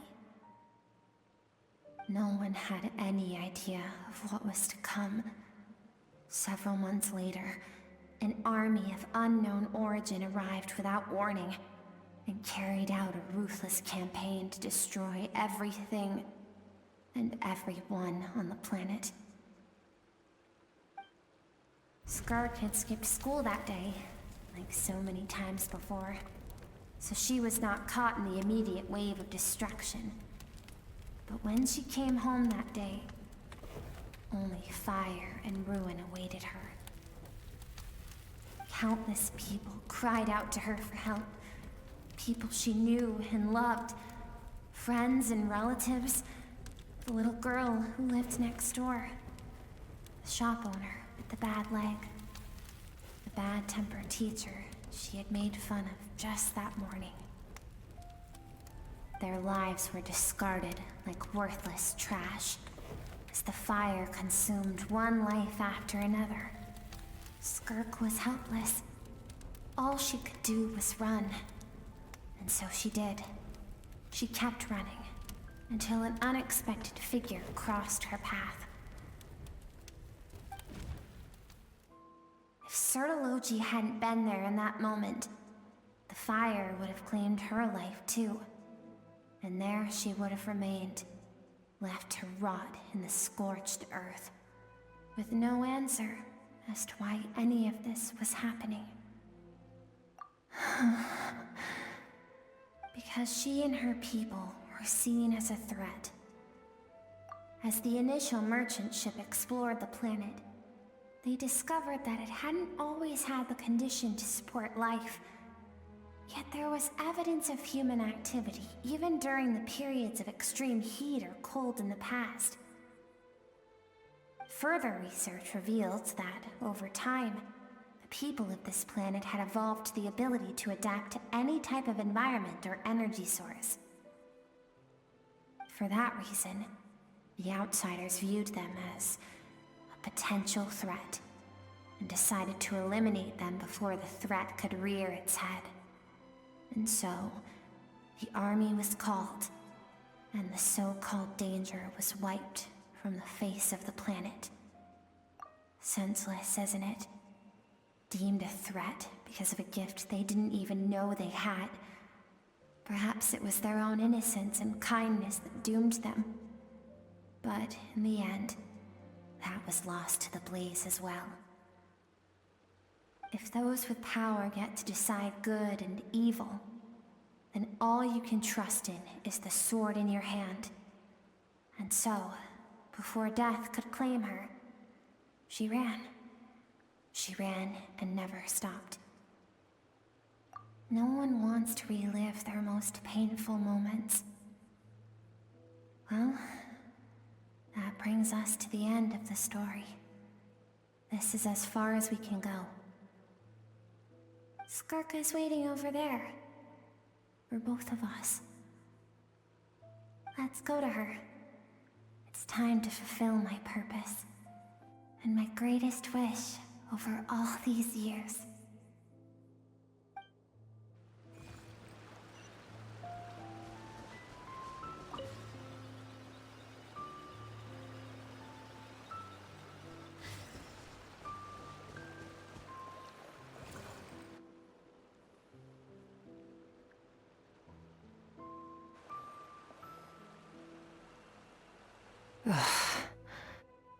So all this, just so you could bring her here?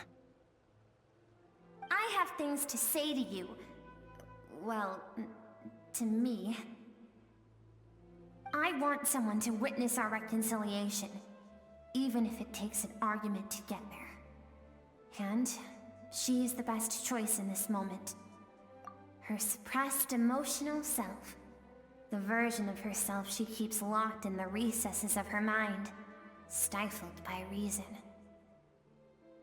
All those rejected impulses, those discarded aspects of your past selves, they are a part of me now. I am who you used to be. Someone you have refused to face for too long. So, I came to face you instead. You're wrong. I've faced you all along. And that's exactly why I keep you locked here. Your existence makes me weak. Moments of joy and longing are when we are most vulnerable. Don't forget, It was a penchant for goodness over reason that doomed our homeland in the first place. The vastness of the universe renders everything insignificant. Our feelings most of all. Even so, learning from the mistakes of the past doesn't have to mean erasing everything. Strip yourself of your so-called weaknesses, emotions like kindness and empathy, and what makes you any different from the ruthless soldiers who slaughtered our people?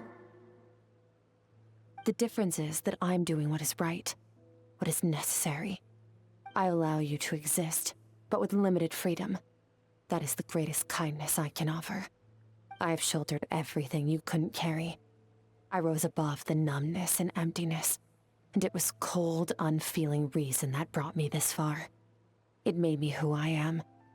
It made me strong. That is the problem.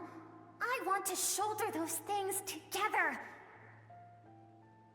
On the grand scale of the entire universe, maybe our feelings are vanishingly small, but why should that mean they don't matter? Emotion gives warmth to the cold expanse of space. It gives meaning to the world around us. Think back to those nights of gazing at the stars, those afternoons of exploring the unknown. Think back and let them grant you peace. A brief respite from the pressure you put on yourself.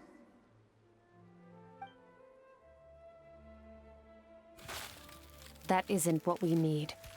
It's exactly what we need. Aren't you curious about why recovering your strength has taken longer than normal this time? Finally, you get to the important part. That is the only answer I came here to find. Then look around. Look at your inner world. You cast aside your dreams and curiosity, and in doing so, you lost your original motivation. You severed all connection to who you used to be, so you can no longer draw strength from your past.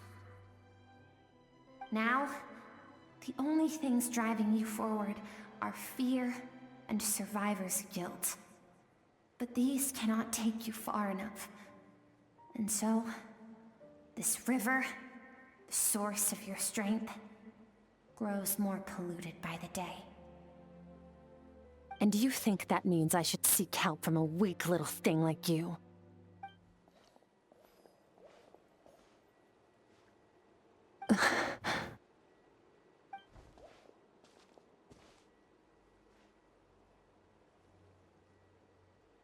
Thank you for saying that.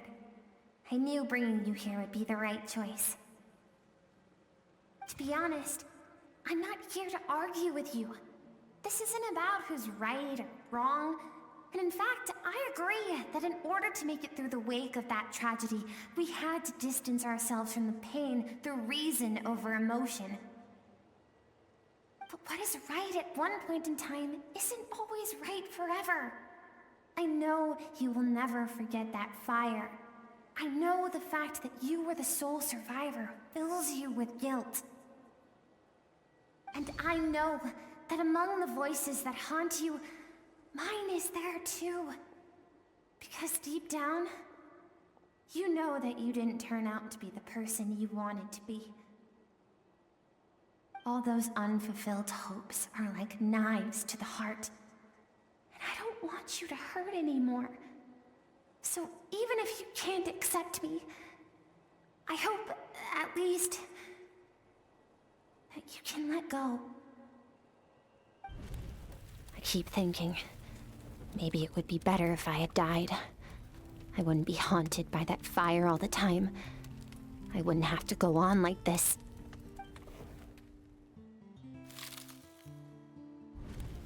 Your dad and I, we're not afraid to stare death in the face, but we need you to survive.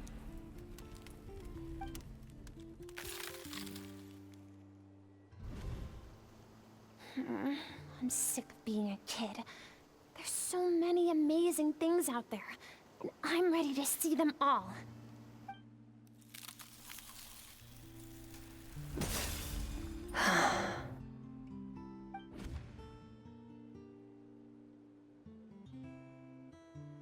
I remember. There was a song Mom and Dad always sang when we went out to fetch water. Dancing water. The sand along your path is begging for your song and movement. Will you carry this burden with you on your journey? I am not the dancing water, and you are not the burdensome sand. But if this is your wish, then I will carry you with me until the end. Thank you. I should be thanking you.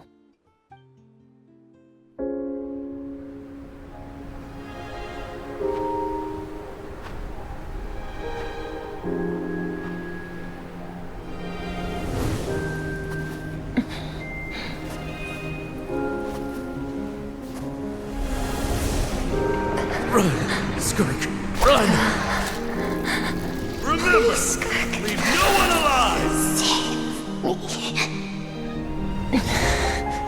Heed my words, Skirk. Let fear take root in your soul. Did you survive? Why was it only you? Skirk, did you become a positive light in this world?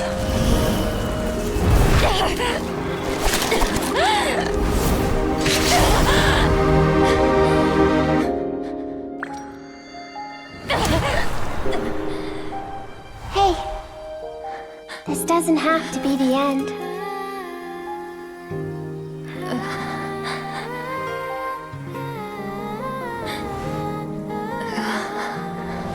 Life is a gift.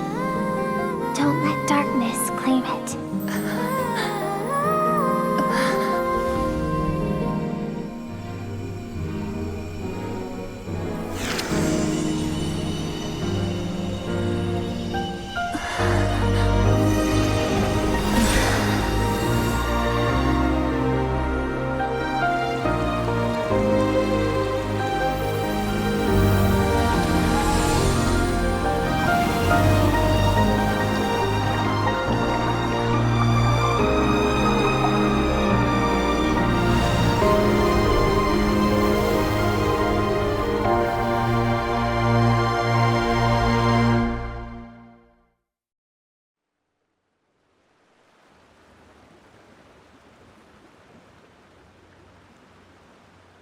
So, you saw my memories then.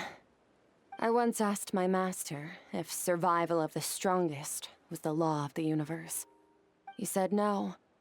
But in a world without order, those with no moral boundaries tend to be the ones who survive. That's why, after hearing his answer, an idea came to mind. An idea that, one day, I would create a new world order. One in which there would never be another tragedy like that fire. One in which power was not the law of the land. But that means I must defeat him. Because my master, Sertologi, is, at the core, a defier of all rules and order. Yes, and not just because of the gap in our abilities, but also because I have no reason to see him as an enemy. Although his decision to train me was not made out of kindness, he did everything a master should. He saved my life, taught me the sword and the principles of strength. And for that, I respect him. I know, and it's not something I want. But Master never goes back on his word. I have to treat everything he says as a promise. He's no longer into that, but he sends me messages through the abyss every now and then. Most of them are simple greetings, or an answer to one of my questions.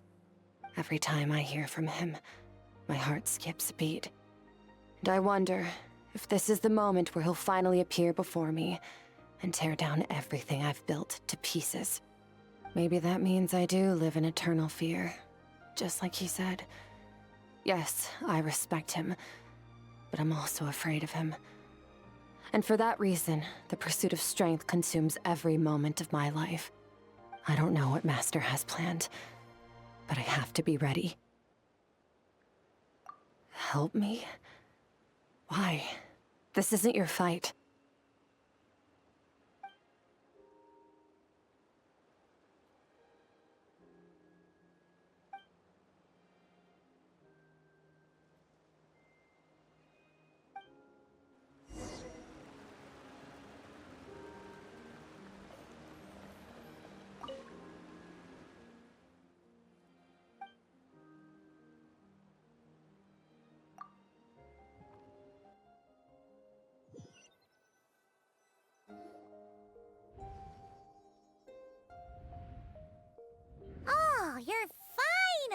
break!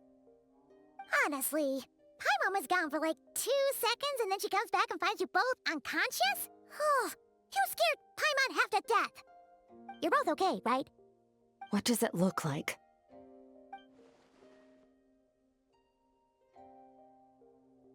Only water from the source can cleanse the rot and filth that flows from the past into the future. I taught you to incorporate the experiences from your journey into how you fight. I suppose what happened today will become an inseparable part of who I am. Okay, so Paimon feels like she's missing some important context. But whatever. Paimon brought back tons of delicious snacks! Let's dig in!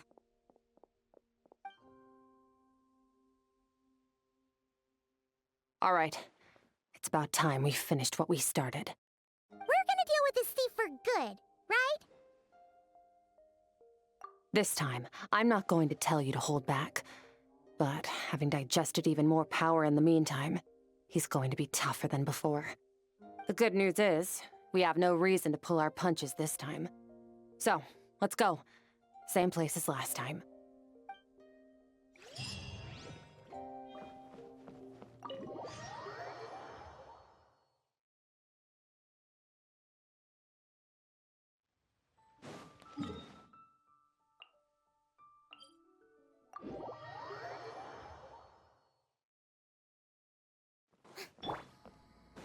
Need a surfboard?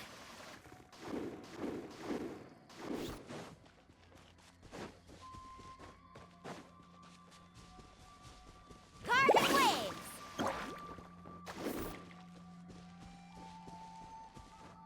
Whew. Let's ride!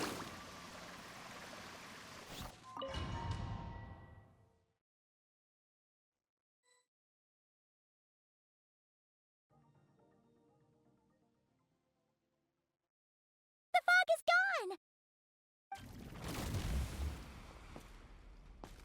Wait, isn't that the form the all-devouring narwhal changed into? How come he knows that, too? Really? So, you're telling Paimon that giant whale and this guy can both turn into the fowl?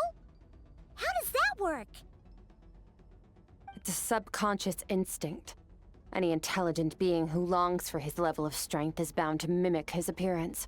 It's a natural response after encountering someone as powerful as Master. To them, he represents ultimate power. We know the person before us has encountered Master, and we know he stole a portion of my power. So it's not surprising that he would assume this form. Okay. Oh, the closer Paimon looks, the more intimidating it gets. Nervalette isn't here this time, so it's up to us. He won't have the nerve to steal again after we're done with him. Let's teach this guy a lesson.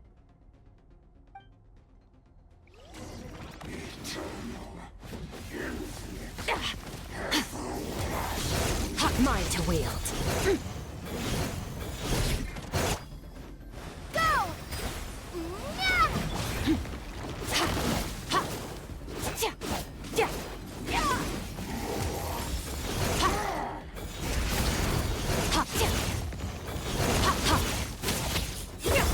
Water jet! Haven't forgotten your training, I hope.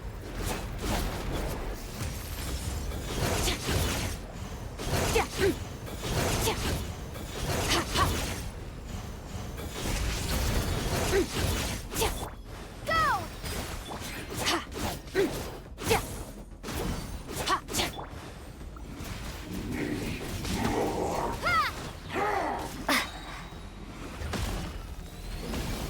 Water jet! Bombs away! Source power!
enough of my power?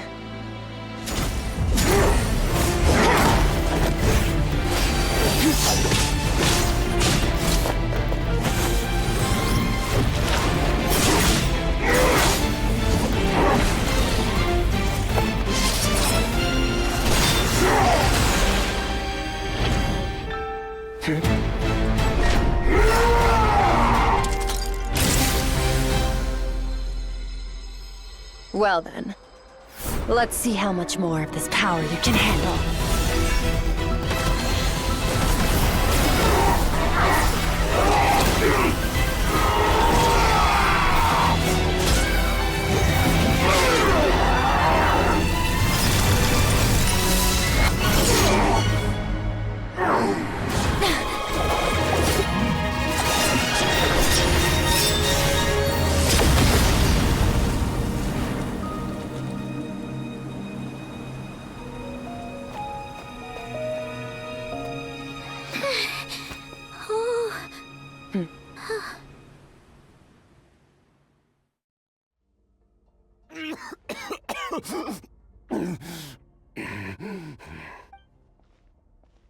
Well, have you come to your senses? You saw that my body was at its limit. So, you deliberately channeled your power into me, knowing that it would destroy my shell from within. Such power. Such keen battle instincts. So, you must be... Skirk, Sertologi's disciple. How long has it been? How long has he been away from Tevat? Hundreds of years. Hundreds? Sorry. It's a lot to take in. I should introduce myself. I am Skofnungar, a friend of your master and one of his followers. This is the first time I've heard your name, Skirk. But hundreds of years ago, I knew you existed. And I knew you would come here. Hundreds of years ago? Sounds like you and Master have quite the history. Care to tell us about it? Of course. Might as well take advantage of a clear head while I can. The story starts a long, long time ago. I was born into a noble family in Conria. As the eldest son, I was set to inherit our title. But I contracted an incurable illness as a child, and everyone gave up on me. I trained the sword harder than anyone else, defeated all of my peers. But it was all in vain. When other people looked at me, all I saw in their eyes was pity, or a strange glee in my misfortune. Even my parents were just waiting for me to die. Over time, my heart hardened, and I became aimless. That was the point where I met your master, Sertologi. We were similar in age, but different in background. He was born in prison, the son of criminals who had been sentenced to death.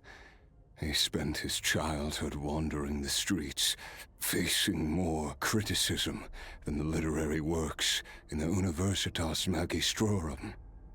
Yet, he always wore a smile on his face, as if kindness and malice were one and the same, and he could not see the difference.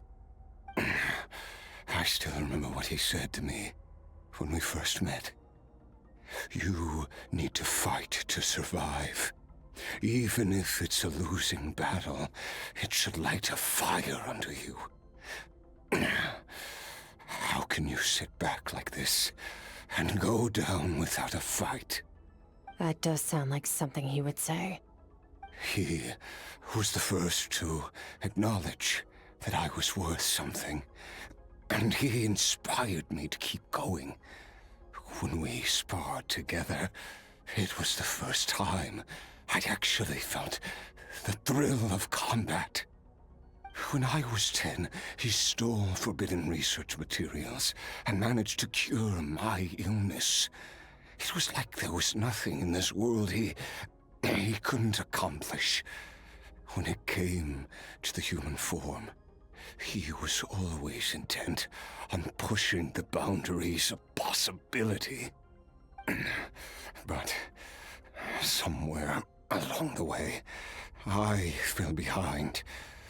My talents were nothing compared to his, and at some point, I realized he had pulled so far ahead, I was too embarrassed to even ask him to spar. After his grand endeavor was successful, he sought me out and said to me, "This planet no longer holds anything of interest to me, so I'm leaving. But first, I have an offer. I can use a power I have just refined to break the curse of immortality for you. Your death was once what we worked so hard to prevent. But the immortality you now face is a different kind of pain altogether." I'll pass. Immortality doesn't sound so bad to me. Since I can't die, it means I have an infinite amount of time to get stronger. Maybe I'll finally catch up to you one day, and we can spar like we used to. Are you sure? I cannot say when I will return. Your body, or rather, your soul, might not be able to withstand this curse. All I can do is try. After all, a wise man once told me, people need to fight for their own survival. Wise indeed. Nevertheless, if you grow weary of the pain of immortality, and wish to experience a good sparring match before you wither away, seek out my disciple. Disciple? Never thought I'd hear that word coming from you. Nor I. But Betwixt said I was destined to find a disciple out there in the universe, and bring her to Tibet. You know as well as I, Betwixt's prophecies are never wrong. Well, now I'm curious about who this disciple of yours will be. All Betwixt said was that one day, the stars shall bow in her honor. Sounds pretty impressive. Of course. Only the most outstanding people would have the right to become my disciple. Still self-assured as ever, I see. But you're not wrong. I'll be leaving then. Oh, and if you are serious about getting stronger, I left you a little gift in the primordial sea. As I've said before, walk whatever path you want. Freedom means even the wicked get to make their own choices.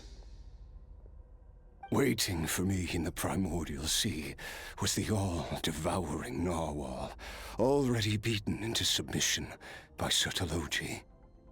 In its weakened state, I was able to cut off part of its flesh and sew it into my own heart.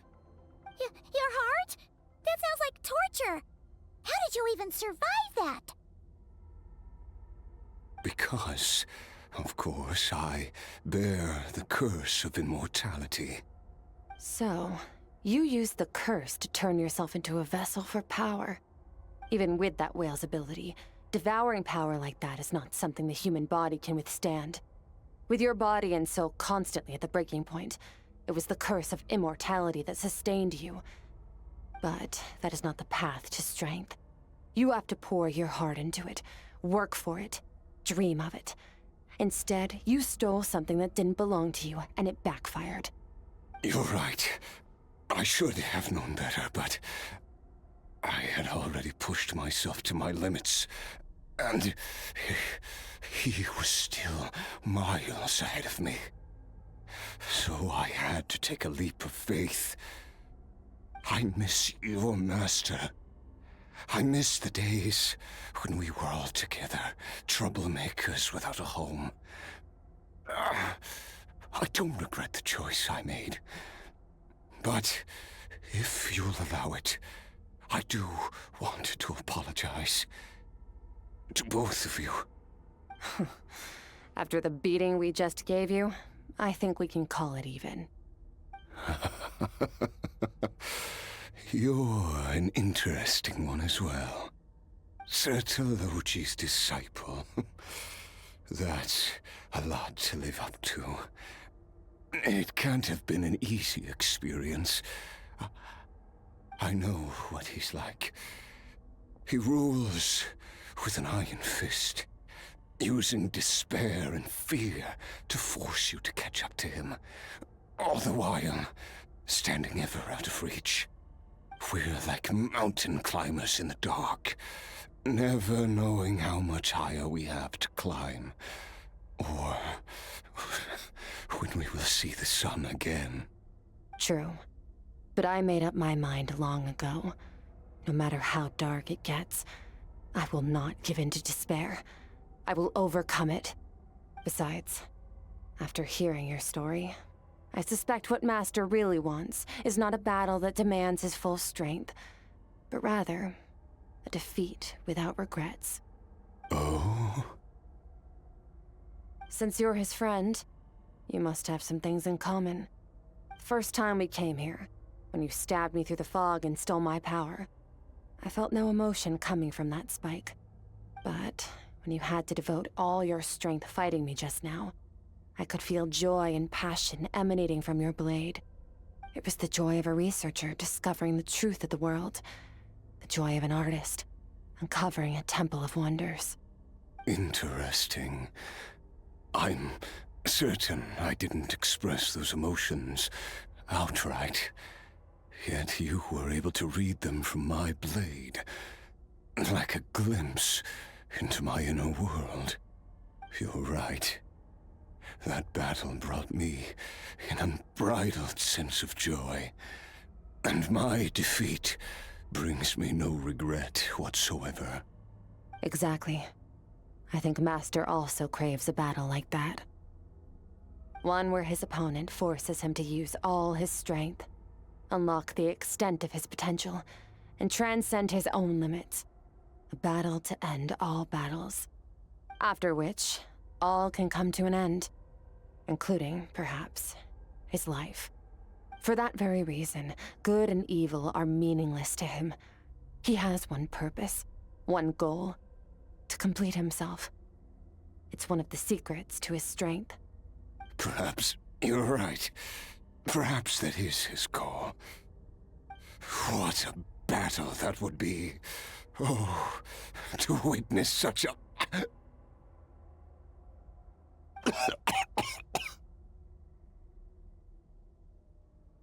you okay?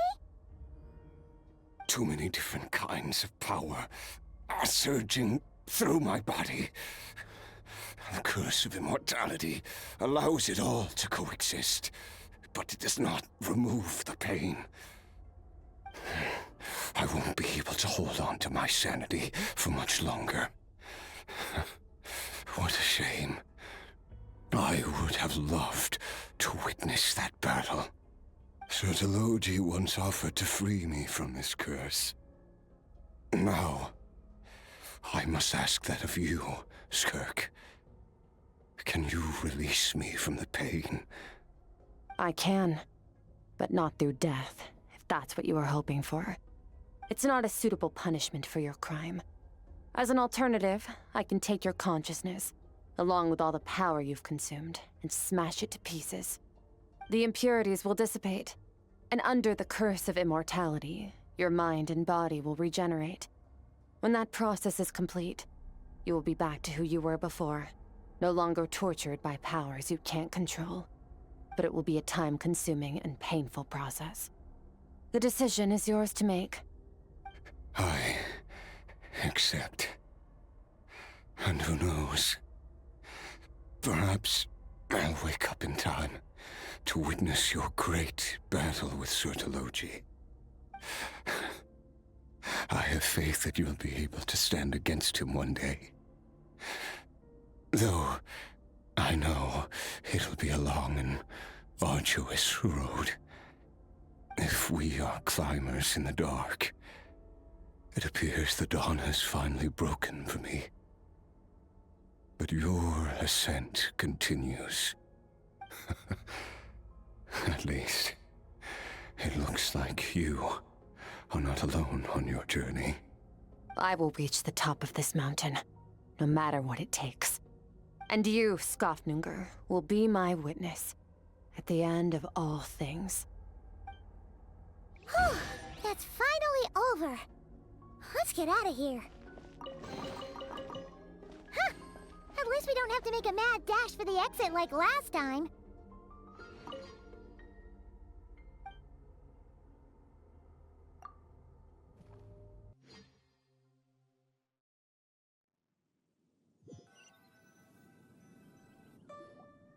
We did it! Ah, it's only been a few days, but it feels like forever.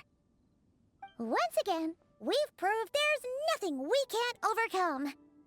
We're just that awesome. Wow, you sound even more confident than usual. Guess you really have become stronger.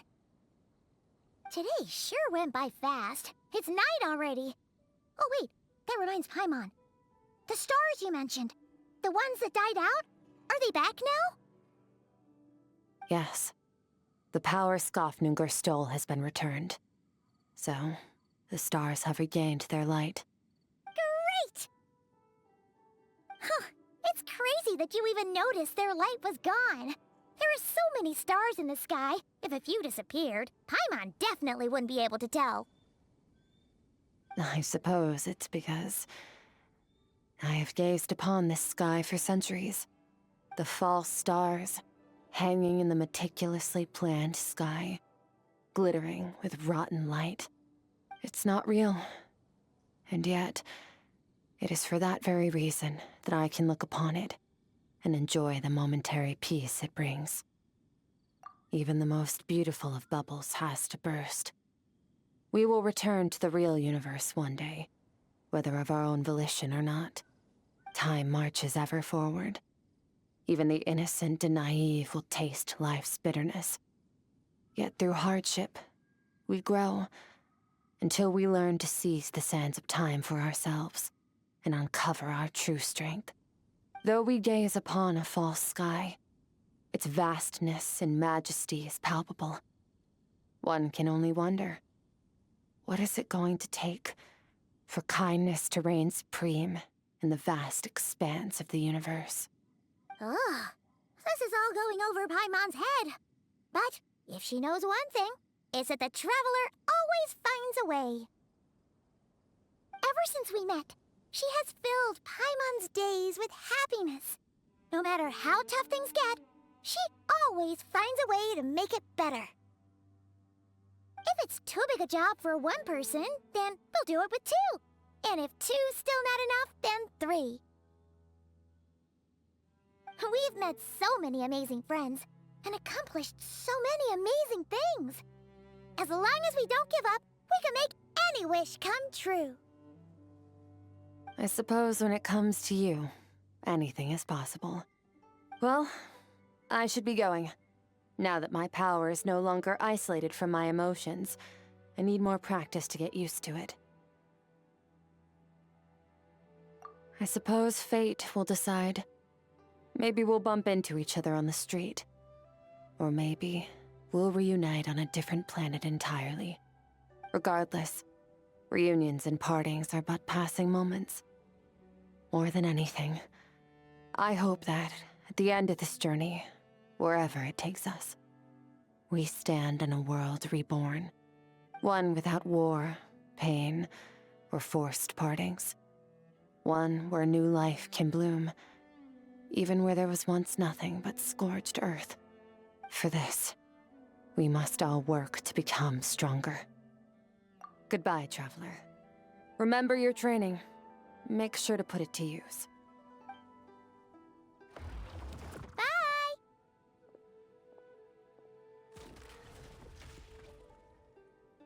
that just Paimon?